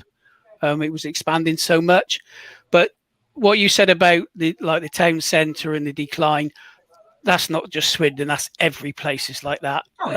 Where I live, Banbury, when we first moved here in the early 80s, it was a smashing little town. It's just a dump now, absolute dump. And it's, that's around everywhere. But the other thing for me, Swindon, I would say Old Town. That's where I live, up in Old Town. So, I always like Old Town. Obviously, nowadays it's good for a night out. So, Old Town probably. Fools Rush Old Town. Craig? Yeah. Worst thing, I mean, you got, you can't look much further than the town centre, but Nick makes a good point. Apart from the Outlet Village, like the town centre is shit, but that's the same for most town centres. If you go to Reading, for example, where I primarily work, apart from the Oracle, the rest of it's a shithole. So, and that's reminiscent of many town centres. But I think the worst thing about Swindon, and I'm not getting political here because this I was about to say Fools Rashid's gone full anti-government here. This is successive councils and governments. This is decades and decades in the making have failed the town. Of red and blue. I'm saying here. whether they were MPs or council, and what they allowed to happen to things like the Oasis, the Mechanics Institute, the Health Hydro, and many other things. You know it's nothing short of a disgrace, really, and they've let the people of this town down. So Can I change my previous answer? Dream interview. Get Swindon Borough Council on this with you lot. Fuck me, it'd be chaos. Absolute carnage. It's true. It's true though. There's people who've gone in there, and I say this isn't just. I mean, the last administration who got voted out were in for a long time, but even then, I remember when it was the Reds before that, they weren't that much good, and they had the managed decline. Like the whole Mechanics Institute, that was sold to the council in the mid '80s. That was so you've had successive councils since then have just allowed that place to go to shit, which is a shame because, as Woody said, our heritage is important. You know, you learn about it when you're in school and everything. One of the trips you do is walking around the railway village and everything. You learn about your heritage and your history, and that's important, and we need to preserve that. So yeah, that's a bad thing. But I think the good thing, and I'm going to go off on a little tangent. It's a little story, but I think, and it might sound a bit fluffy, but I think the best thing about Swindon is the people. And that was my answer. I was talking to a friend of mine at work who lived in London, moved down to Swindon about 5 years ago, and he was saying, you know, Swindon gets an unfair rap. It does. He said people say it's a shithole and all this and everything, it's rough and everything and all. But he said where I lived in London and everything, he said if someone goes missing or if there's been a stabbing or anything like that, nobody cares. He said nobody cares. But he says there's a whole social media presence and everything. Everyone gets together and there's solidarity there, and everyone tries to help each other out when things go bad, or if someone's gone missing, people will share things and try and try and help and everything. I remember even like further back with the Sian O'Callaghan, with what happened to her when she'd gone missing. Like the whole town came together and everything. We all got together at the polo ground, and we let off all those lanterns and everything. And I was proud to be a Swindonian that day, even though it was something that was based in tragedy, as it turned out. But that was just one example of what the people of this town can be like. And we get an unfair rap. We take the piss out of ourselves and everything. We're quite self-deprecating, but for me, the people of Swindon are salt of the earth for me, and that's why I like living in this town.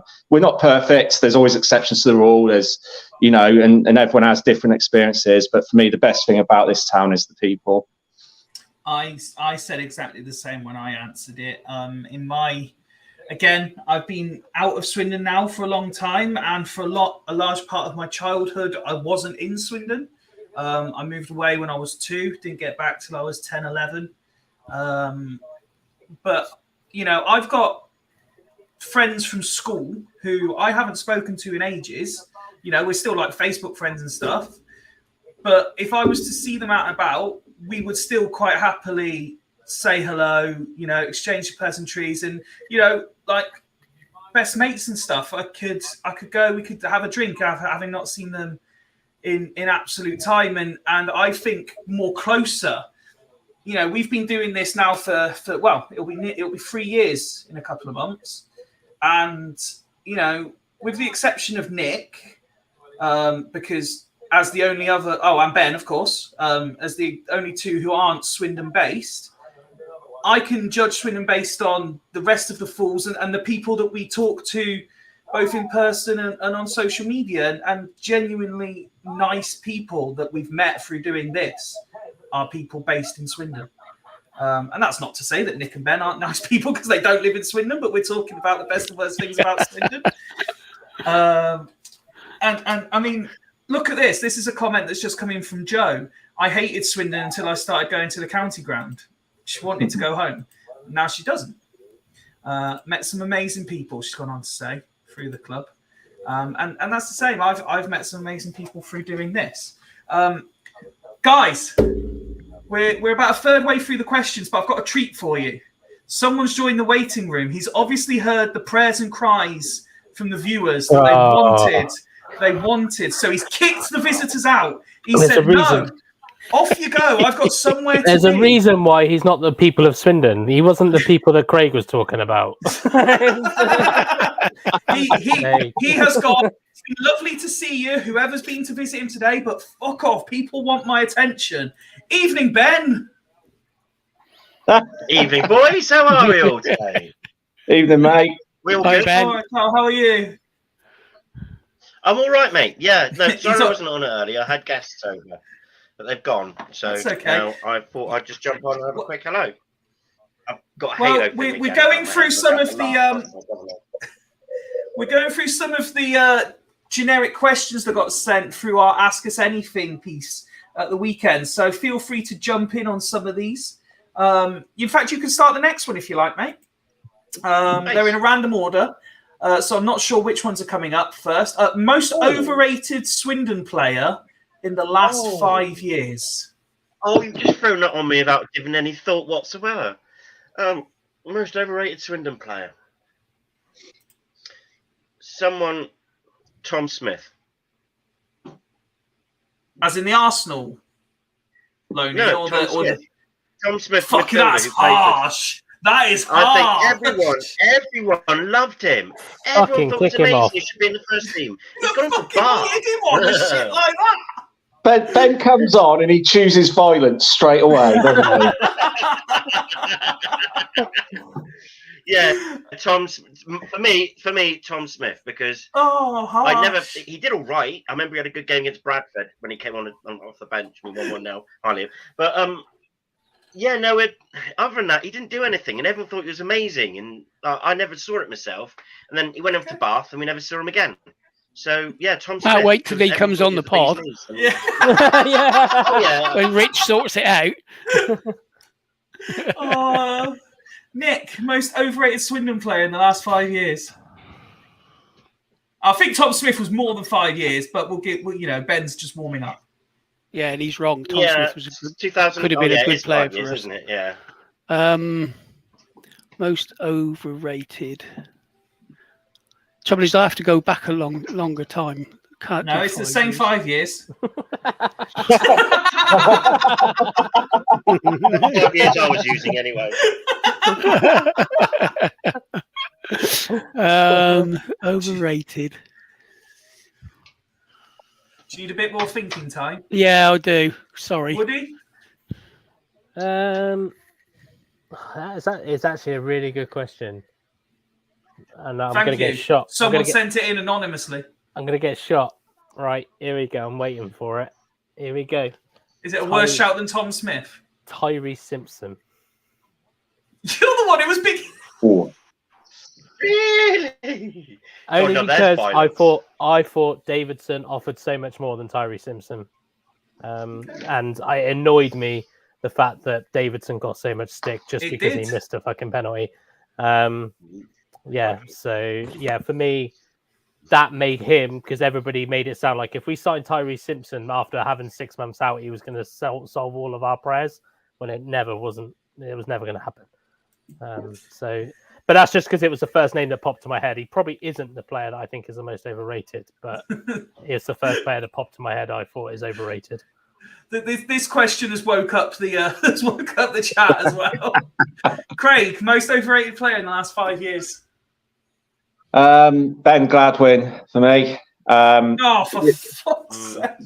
I'm sorry. The way people were going on about him at the beginning of the season, and I've said this before on here, but I'll say it again. It was like a scene from Cocoon. Like he had this resurgence, and he was all of a sudden a different player because he lost weight and he was playing better than he did the season under Ghana, where he was shit. So no, I'm sorry. Look, I wasn't one of these say, oh yeah, get him out because he slows the game down and all this and everything. There was more problems than him why we were playing poor this season. But no, I'm sorry. I didn't see, Gladwin played okay in a mediocre team, but he wasn't fucking brilliant. If you go back to the first couple of months of the season, everybody's banging on about Ben Gladwin, and I just couldn't fucking see it, to be honest. I thought he was average at best. which was better than what he was the season before. Definitely the most overrated player in the last 5 years, at least. Mike Dixon said, I would say Rob Hunt, but I'm waiting to hear if he signs a new contract. He was good, but people seem to think he was perfect. And Joe is in agreement with you, Craig, as well. Nick, have you thought of your most overrated? Yeah, I've got one for you. Woolacott. Well, everybody thought he was he was a real decent keeper. To me, he was poor, couldn't command his 6-yard box, cost us loads of goals, and Ward probably turned out to be a better keeper that season. So definitely for me, Woolacott. And you can see, I think he's been released now from Charlton. So, left us, didn't do anything. Oh, I should have said Solbren.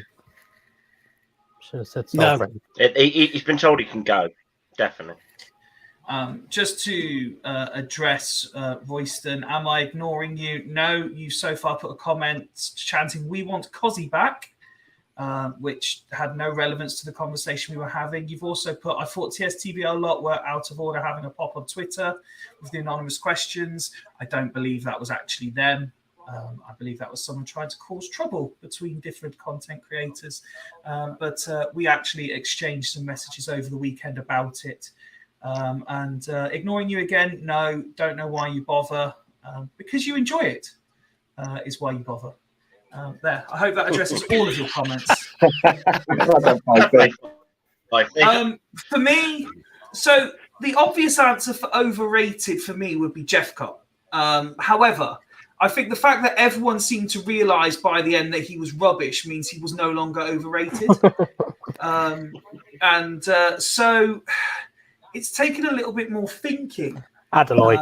Overrated was the question. I'm ready to be shot down for this one.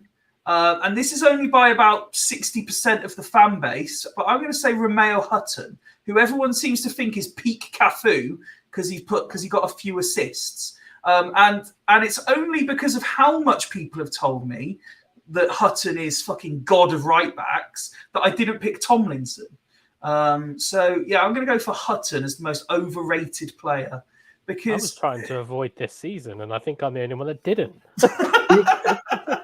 Fyfie, you can't be on about Tomlinson and Hutton, the best wing backs in League Two.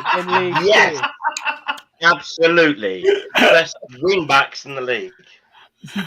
Yes, best wing backs in the league that have absolutely zero defensive ability, and one of them couldn't make more than 5 appearances. Kovar is a shout that's got in the chat as well. He wasn't overrated. He wasn't rated. he just wasn't rated. Apart from Kovar Joe, everyone else loved him. I hated him. Sorry. He's doing all right now, though. To be fair to him, fair play to him. He is doing all right. Yeah. He just came to Swindon. He's probably a good keeper, but he's just too young. Yeah.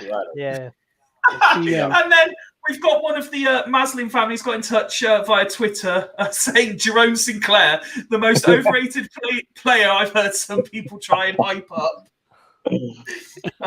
What else we got? We've got Arch agreeing with you, Nick, saying poor with his feet too. True. We've got Winston either applauding me for my efforts in addressing all of his comments, or he agrees with me about Hutton.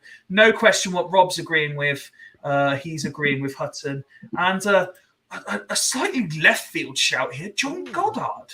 I quite like John Goddard. A bit harsh, possibly. I've got a shirt. Well, Jack's got a shirt at home. He was all right.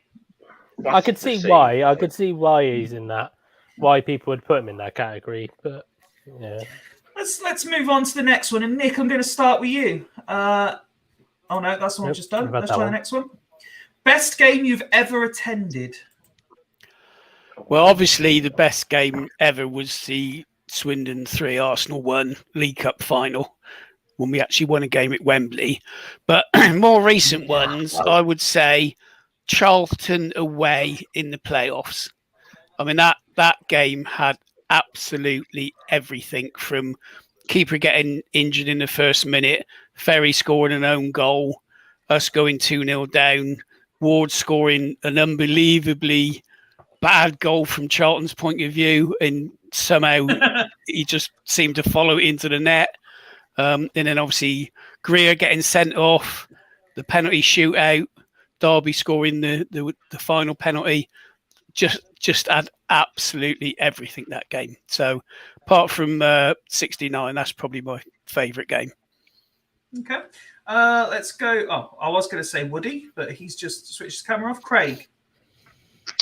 For me, best game was when we beat Leeds at home 3-0, and Great we game. totally played them off the park, or home and away that season, didn't we? But how we never got promoted that season, I'll never know. With that team, you know, obviously Leeds went on to go up, didn't they? So it was. You know, and we showed that we were better than, on our day, we were better than them. And yeah, how we never went up, I don't know. But it was good because it was a birthday present from Fyfie. I think we. If I recall correctly, was that not another one of these situations where it was any one of the three of us? It was Leeds, Millwall, or us. And Leeds just happened to be playing Bristol Rovers. And when I say Bristol Rovers, I mean they were playing Bristol Rovers under 10 squad and beat them about 7-0. Ironically, what happened a couple of seasons ago when Bristol Rovers ended up getting promoted. I don't know. Something like that. It did go to the last day, and we had Millwall. Yeah, but yeah, that did was go the last day. Oh, you're right. That was a good game. I know a lot of fans. Yeah, that was exactly what I was going to say. The 5-5. I don't know how any Swindon fan can say that was the best game that you've ever seen, because I didn't enjoy that game. I was there. That 5-5. I'm still having therapy for it now, to be honest. That defending was abysmal, wasn't it? Oh God, you know, Some of the goals were terrible. Yeah, that game wasn't the best game I've ever seen in my life. It was probably one of the most surreal games I've ever seen. Yeah, weirdest game. Life. Yeah, that was just. But yeah, and also just as a side thing, it wasn't so much a game that I watched, but I was involved in when I was mascot in 1991 for my 11th birthday. Swindon against Middlesbrough. We lost 1-0, but it was great because got to meet all my heroes that day: Glenn Hoddle, Colin Calderwood, you know, Paul Bowden and Fraser Digby and everything. You don't often get a chance to meet your heroes, but I was really lucky as a kid to have that. So that's one of the most memorable games for me, as well as the Leeds one. Simon's been in touch again on Twitter to say Birmingham 4, Swindon 6 as his game. Ben? Yeah, it's a few to choose from. Obviously, you got the 4-3 of Leicester in the playoff final.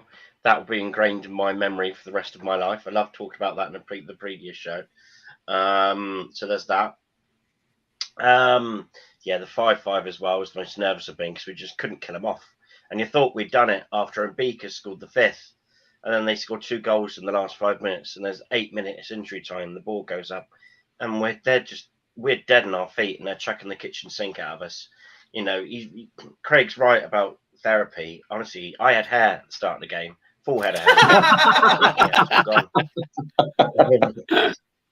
And yeah, it was we'll see some crackers supporting Swindon, and those stick out more than many. But yeah, like the 3-0 of Leeds. You know, once upon a time we were actually very good. Yeah. So when I got asked this question, the game that instantly jumped into my mind, and it's probably skewing the question a little bit in the same way, Craig, as you said about the 5-5, but I went for the Stoke Cup game as a game that's the one that instantly popped into my head, because it was carnage. And all the way, I say all the way home, I obviously had less far to travel than the Swindon fans, only coming as far as Leicester, but I was buzzing. I wasn't going to sleep. I wasn't going to bed when I got in. I was just so buzzing with everything that happened in that game. So yeah, I answered it with Stoke in the Cup as the best game that I've personally seen live. Let's move on to the next one. Oh, go on, Ben. I remember Collins got a hat-trick, and then Paolo kicked his ass. Yes, that's right. I remember Collins got a hat-trick that day, and then Paolo literally subbed him off and kicked him at the backside, didn't he? That's right, yes. If I remember rightly. Craig, you can start the next one. Again, they're in a random order, so I'm not sure what's coming up next. Yes, here we go. If you're stuck on a deserted island, which 3 FRI members have the skills to get you off? Oh, that's Now, if it helps, do you want to know what my answer was first? I think I saw your answer. Wasn't it me, Woody, and Ned? Well, no, I said it'd be you and Woody would have the skills, and either Rich or Nick would have the money. Yeah. Oh God, that's such a good question. That is. What 3 would have the skills to get you off the island? Yes. Right. Well, I wouldn't have Ben on the island with me, with all due respect, because I probably would have ended up killing him. You know, it would be like Lord of the Flies. It will be. It's insane, mate. Honestly, yeah. insane. But no, I'm only joking, Ben. Oh Christ. Yeah, I guess. Mine's all right, mate. I guess I'd have Fyfie, because Fyfie's the team leader and he'll keep morale up and everything. I would have. I'm on a deserted island as well. Yeah, that's it, mate. That's it. I'd have Wazza on there as well in case we got any tyre emergencies. Oh, he's good with his hands, isn't he, Wazza? Yeah, I'll have. It wouldn't. If you're going to be stuck on the deserted island, you need a miracle. You do. So the only other person I'd have on is the Oracle of women's football, Woody. Nice. Ben, which 3 fools are getting you off the island? Well, like Craig, I would get Rich to call me up in a jumbo jet, and you could pay for a jumbo jet to come pick us up. But obviously, that's that. I'd have Ned on there because our positivity together will just keep us going.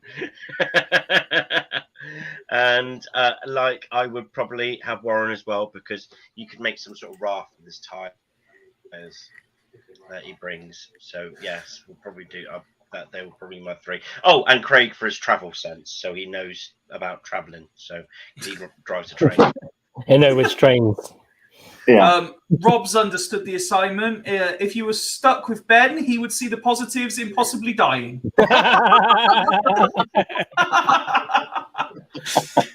Woody, which 3 fools are getting you off the island? Well, at the end of the day,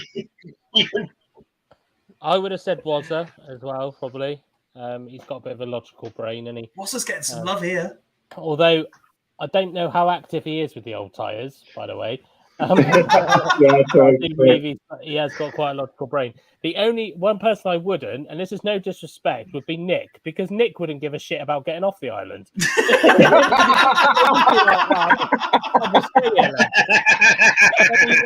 There'd be some women walking around in coconut bras and Hawaiian shit skirts. They'd be like, Woody, I'm staying here.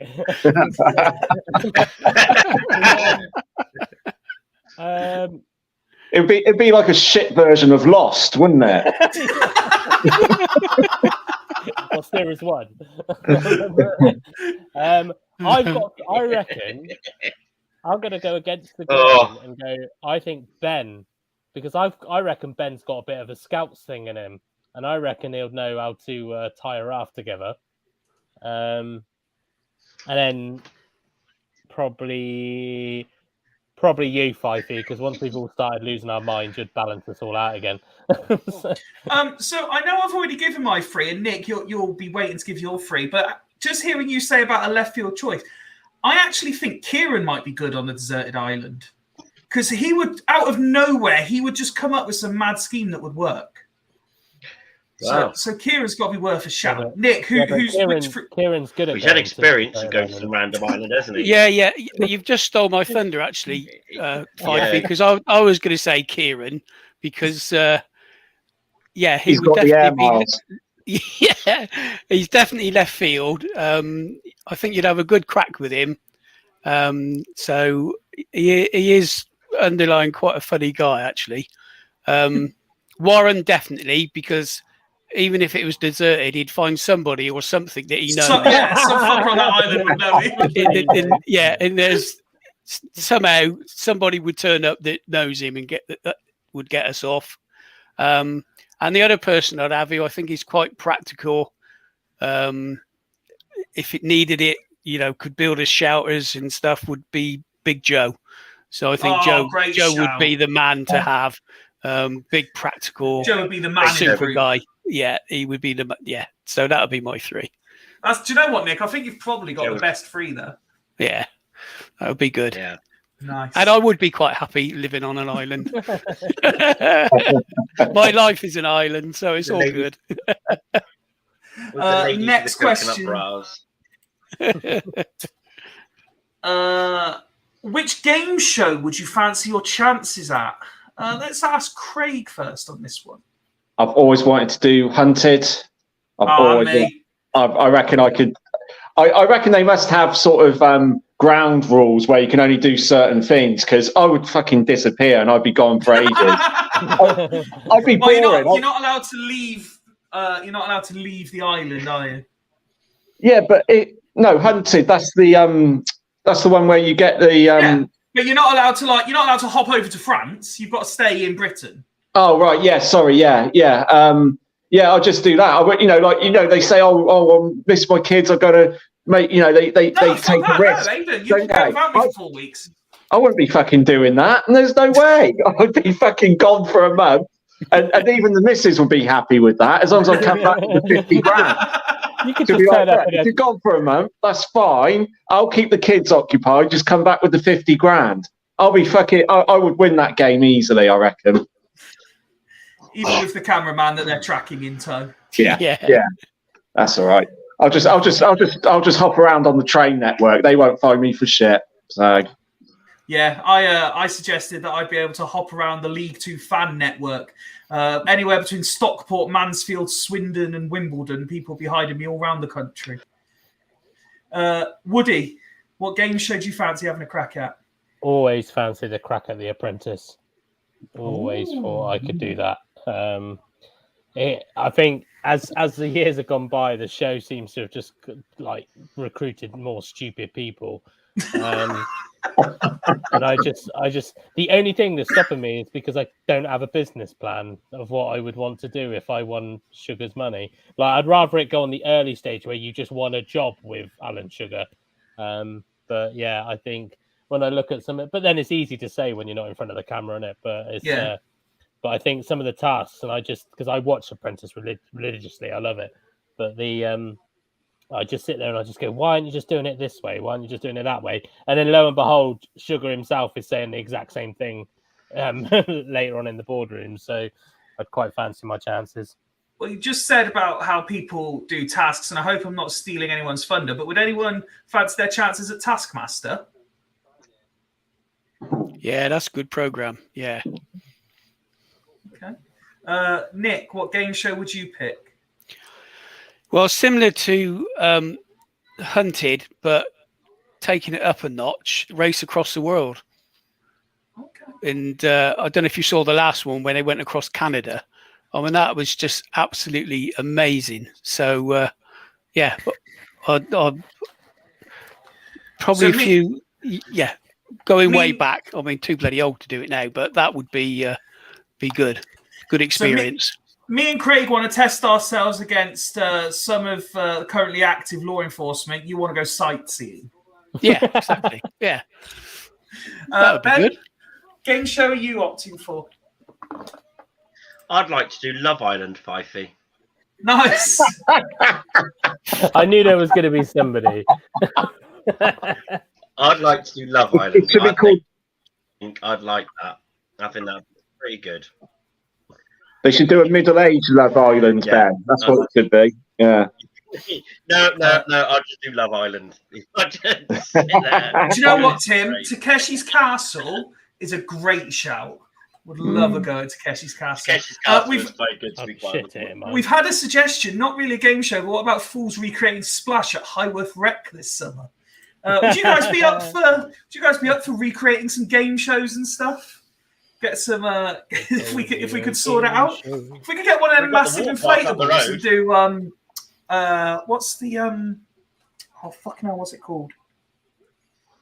What's the when they go across the obstacle courses? Yeah. Krypton Factor. Yeah, Wipeout. No, Wipeout. Wipeout. Krypton Factor would be great as well. Mm. And then What's the other one they do in the castle? Crystal, Well, you have Fort Boyard.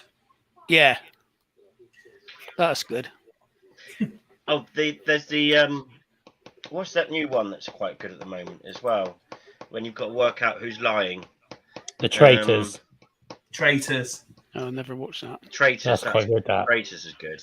the That's English great. Oh, version is that's good. worth The it. US That's worth it. the US one Spying? winds me up. Yeah, Okay. Well, it's British one's very good. I like that. it's food for thought. Ninja Warrior, yeah, another good one. Because all the fools currently active in the gym and going for runs and stuff. I could see us all on Ninja Warrior. Craig would be okay. I don't know about that. I've got no strength. I can run. That's about it. That's more than I can do. Let's start with Woody for the next one, which reads Celebrity Crush. Now, I'll tell you what, if it makes it easier, you can do current and like growing up, if you like. We can say current and dead. Scarlett Johansson is all day for me. Scarlett Johansson. Okay. Absolutely love her. Let's go to Ben next. See, I used to you. always have a big thing for Miley Kunis. Years and years. But and then years. you And I know realised there's her other name ones was now, Mila but I just Kunis. can't think of their names. Mila that's Kunis the and one. Ellis Ian Dole. Ian Dollo. Yeah, well, look, I've had a few drinks. Lucretian. She's basically Ian Dollo.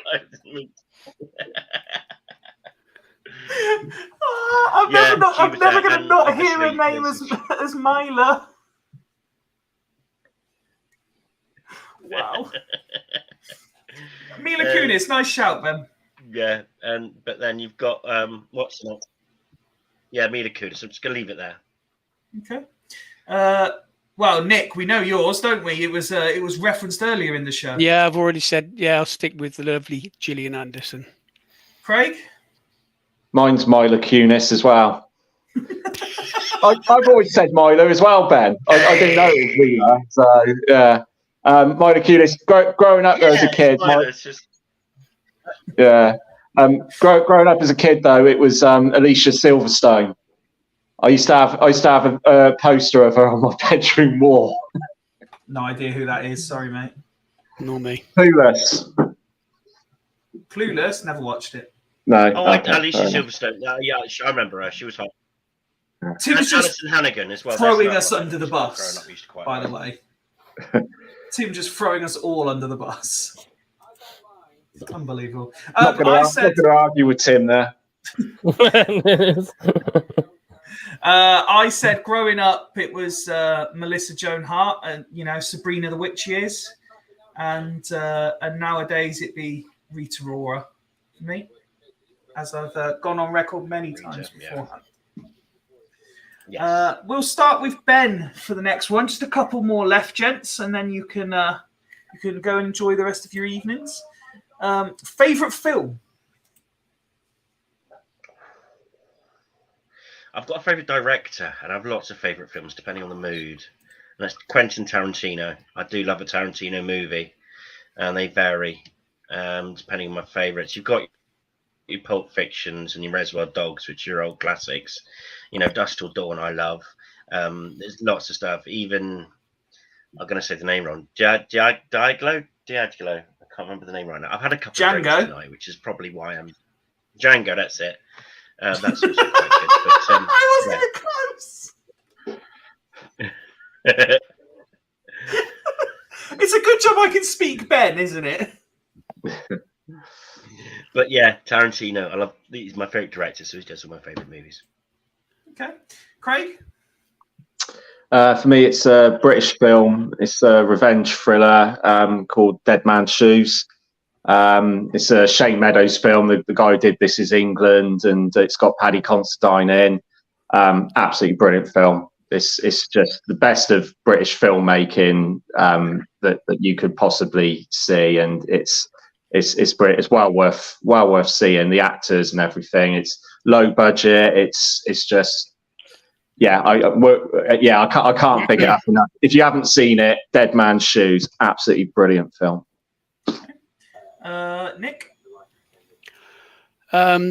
Obviously, some of the ones that have been flashing up, really good films there. But going away from the obvious, a film it's called About Time, and it's a really sort of gentle type film. They can go back in time, but then they have to be careful what they do, otherwise it changes the future of the family. And there was some bits in it that were sort of really good. And if you want to see a good TV film based on a true story, look at Marvelous, Stoke City, and Lou Macari. It's all about the guy that became his kitman. And it's a true story, and he actually does appear in it. And it is probably the best TV film I've seen. It's brilliant. I heard that is brilliant, actually. He's quite a character, wasn't he? That old. Yeah. It's quite a long time ago I've seen it, but it's good. Woody? Coach Carter, for me. It's probably the only film that I could watch over and over and over again. What a film. I'm a massive film buff as well, so that won't be my only film. Coach Carter, I absolutely love. For me, so I like easy viewing. I don't like to be taxed too hard. So it's films that can pique my interest and entertain me that I will then go back to time and time again. And it tends to be ones that have a story I can follow. So I'm a big fan of the Fast and Furious franchise. For the same reasons, I'm a big fan of the Beverly Hills Cop 3 films. Also big fan of the Back to the Future 3 films as well. And in terms of films that I think cinematically just got it right for what it was supposed to be, Spider-Man No Way Home. I was worried about how they were going to do it when you heard what they were going to try and do, but the way they did it, I thought was a very, very good film. That would be my pick there. We'll start with. I think an honourable mention as well, just because of the times. You could talk about Jurassic Park, but Lord of the Rings. Like when we think of the times and the kind of bordering into CGI and all of that kind of stuff. I forgot the guy who plays Gollum. Forgotten his name. Andy Serkis. Yeah. I mean, what an absolute genius that guy is, and he's gone on and done so much since as well. So, do you know what? Goonies. I've never actually watched Goonies. That is a good shout. Goonies is a good movie. That is a good movie. Treat yourself, Fyfie. You're great 2 hours of your life. Well spent. You'll love it. Let's start where we ended. So, Woody, you can kick the next one off. Just 4 to go. What did you want to be when you grew up? I thought I said, what do I want to be when I grow up? I wanted to be a HR business partner at a manufacturing firm in Swindon. What did I want to be? I actually wanted to be a pilot when I was growing up. And I actually, when I got to 16, did the RAF aptitude test and passed it as well. And then never joined, much to my family's disappointment. I stayed at Asda and then went into HR. So, I wanted to be a pilot growing up. Archer's followed up asking, "Who are you, Fyfie? Never watched Goonies." Ben, what did you want to be? I want to be president of the world. Of course you did. Of course you did.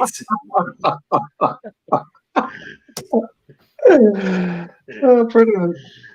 Battle of footballer. Either or. I could just imagine you in like a male version of Miss World, trying to become president of the world. It'd be like a scene out of Miss Congeniality. Yes, I'll be president of the world. I want to do this, and this, and world peace. Nick, what did you want to do when you were a young lad growing up? I wanted to get out of school as quick as possible because it was wasting my time. I almost, and I don't know if I've discussed this before on here, I could have been a £10 pom. Yes, you mentioned that not so long ago. Yeah, so could have done that, but didn't actually go through with it. Whether that's good or bad, I don't know. But what I wish I had trained as is gone into carpentry properly and become a cabinet maker. That's to be a really highly skilled cabinet maker, and getting into building sets for films. And seeing some of the programs how they do that, they scaled down sets and the skill and the level of detail that they go into. I'd love to have done that if I'd thought a bit more when I left school. Craig, I don't think we need to ask you. You were always destined to be a train driver, weren't you? Right, contrary to popular belief, no, that wasn't the case actually. I think when I was really young, I wanted to be a policeman, and then as I sort of got older, looking at my GCSEs and sort of career and stuff like that, I actually wanted to be like an English teacher or a drama teacher, something like that. So, but then when I started college was when the year they brought in university tuition fees and everything. So I was just like, I can't be arsed. So yeah, that's why I ended up failing everything. But probably policeman. Yeah, I nearly left the railway actually at one point to join the police. So that was something I always wanted to be. Okay. I could be wrong because I've lost all track of the sequence I was going in. Ben, it feels like a while since you started one. So how about you do the next one? Best player you've seen in a town shirt? Oh, it's one of two. I think it's got to be Glenn Hoddle, though, to be quite honest. He did things. I was 12, 13, so I was old enough to appreciate what he was doing, but I was too young to appreciate the actual talent that he was at the time, looking back to the sort of club that we've become.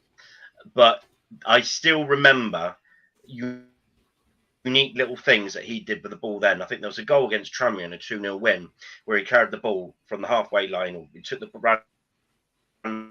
ball for that 10, 15 yards, and he just stopped in front of him, just waiting for him to do. And he just stopped his run, and then he scooped the ball over them. And the Tranmere players just did that.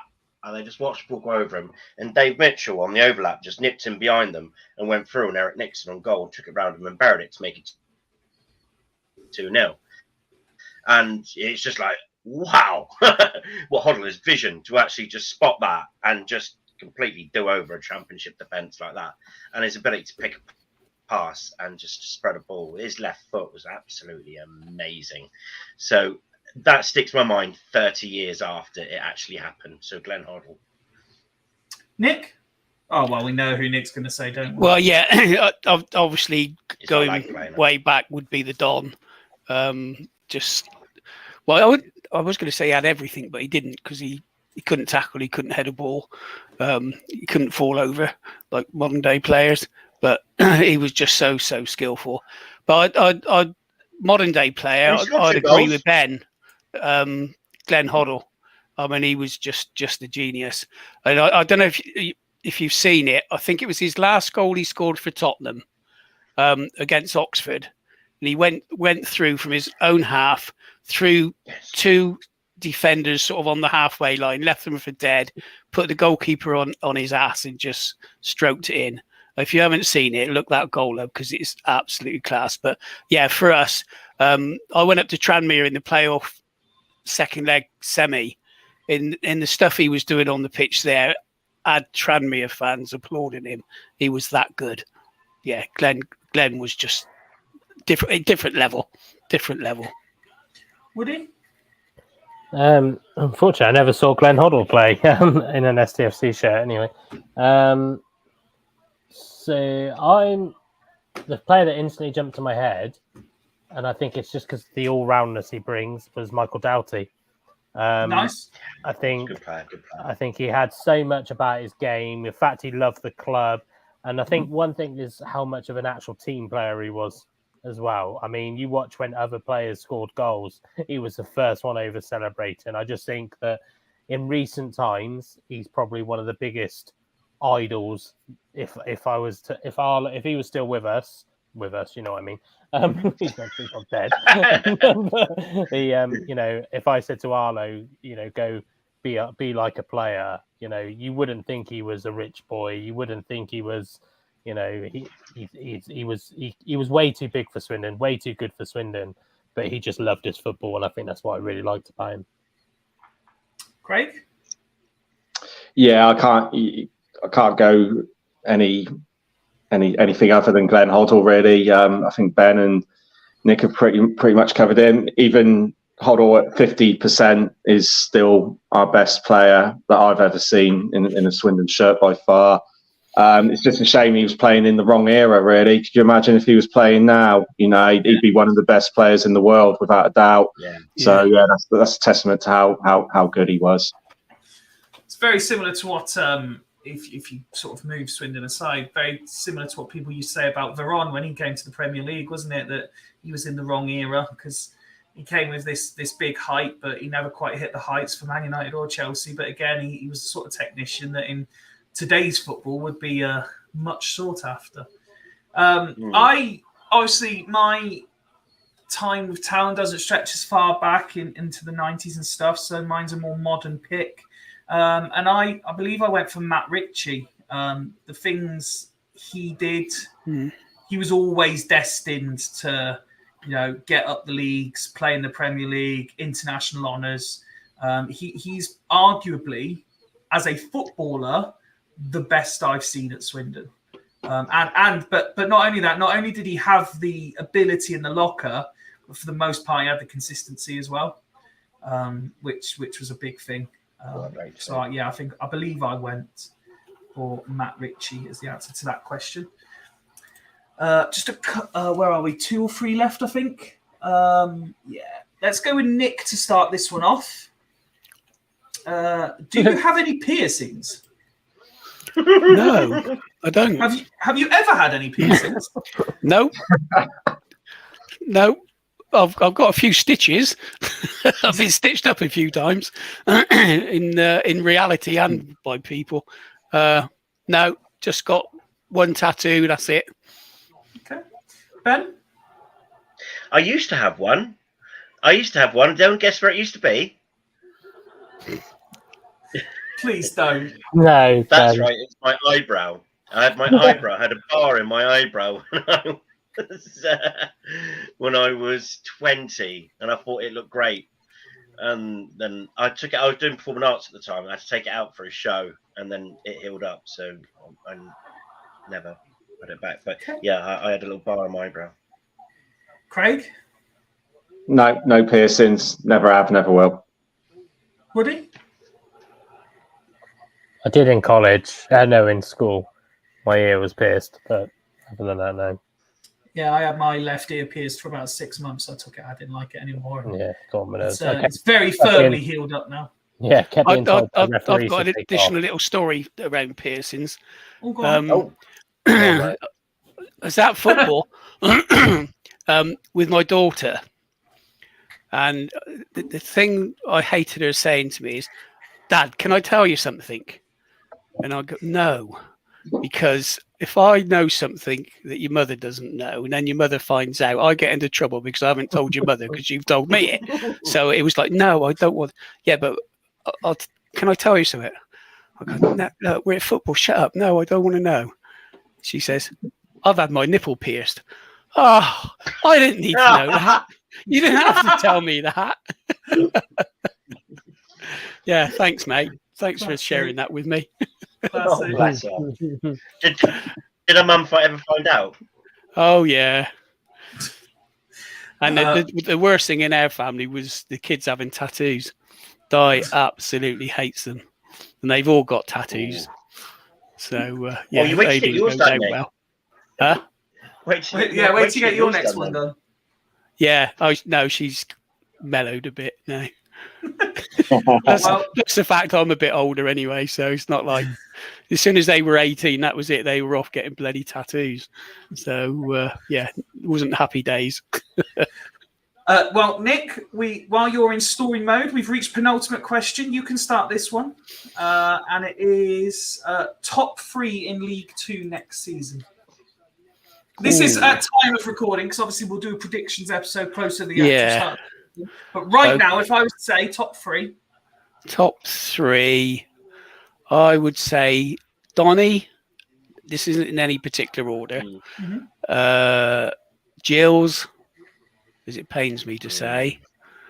And I'm going to go with my real outsider, which I picked last season, who let me down, Grimsby. okay, Ben,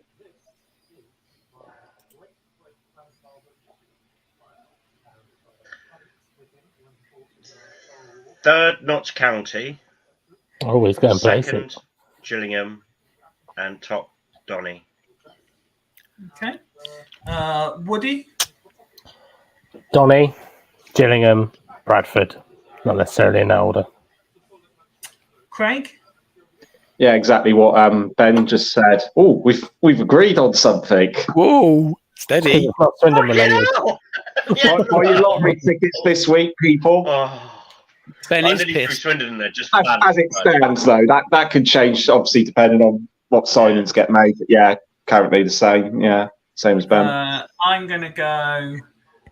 Do you know what? I'll go places then. I'll say Wrexham third.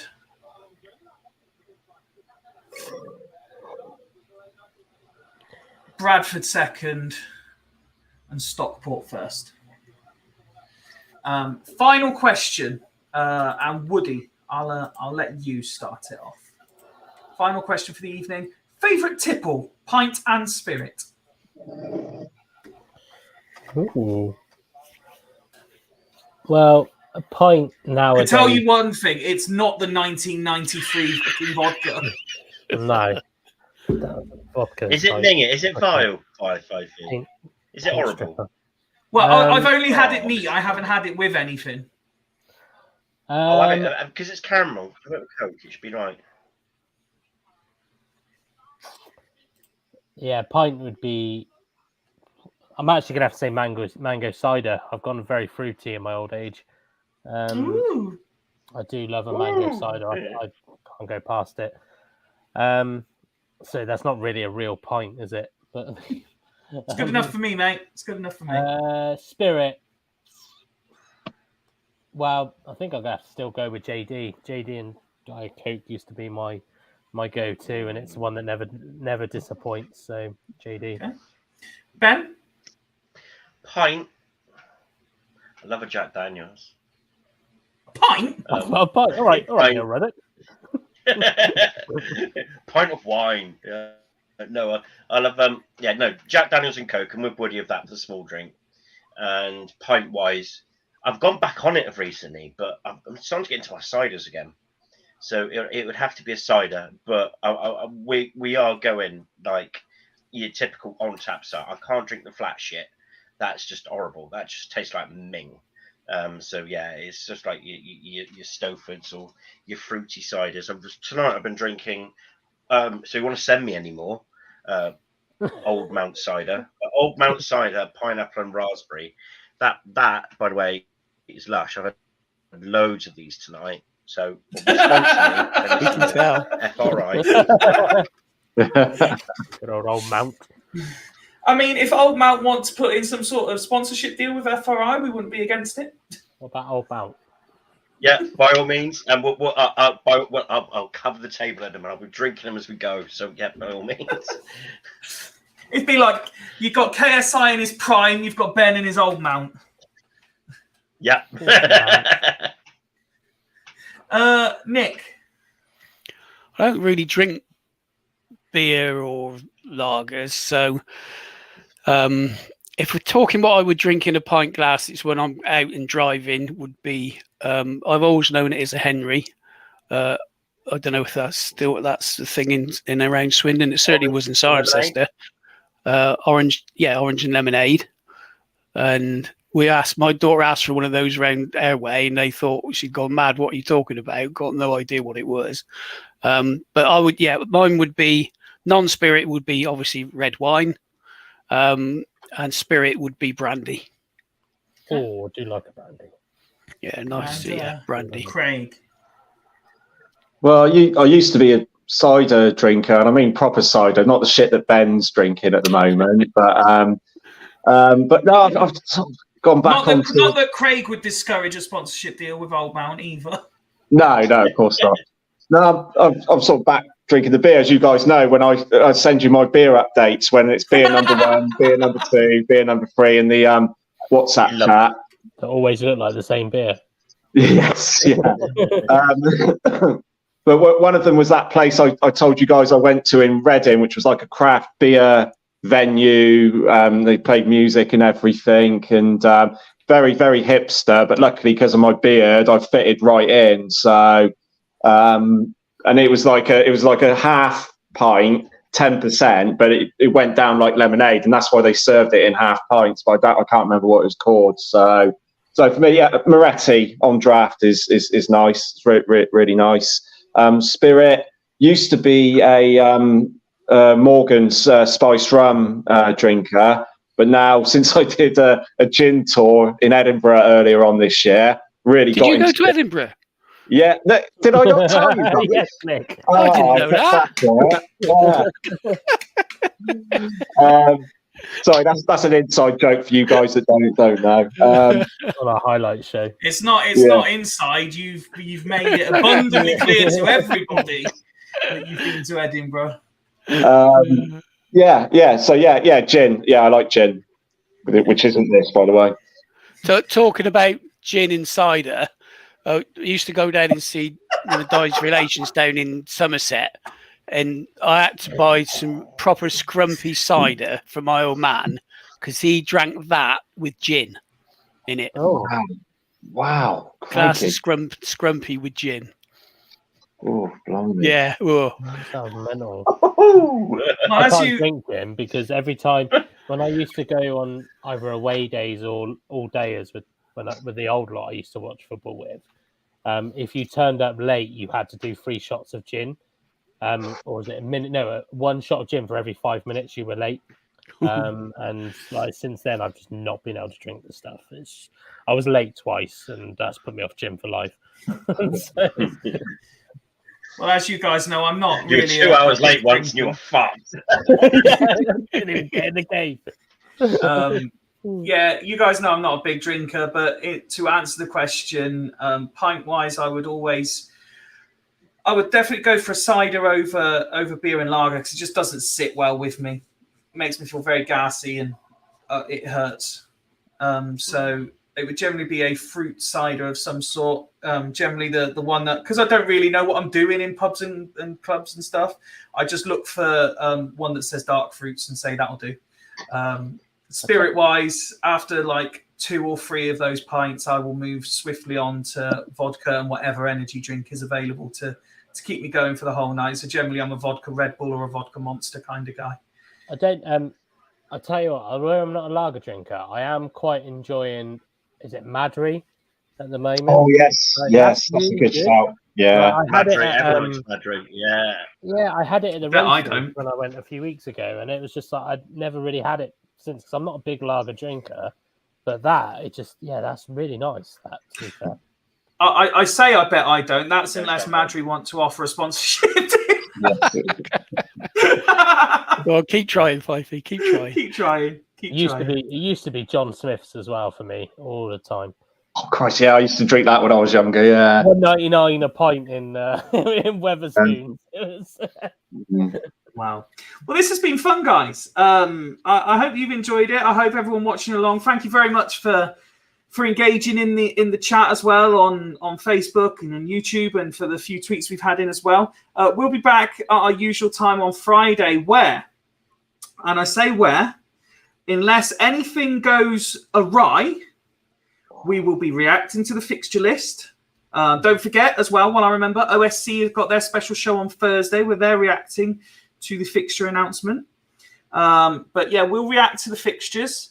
It should, and I'm 99% sure because I got the thumb up reaction when I checked earlier, it should also be the return of Jackbox, the much anticipated return of Jackbox. And we should have a special announcement to make as well. All of that to come on Friday at 9 with Fools Rush In. Nothing else I've missed there, is there, guys? Not that I can think of at 25 past 11, Excellent. I think. Thank you all for joining us. We hope you've enjoyed it. We'll see you again at 9 o'clock on Friday. But until then, have a great week. We've been Fools Rush In. Good night. Take my hands, take my whole life too, but I can't help falling in love.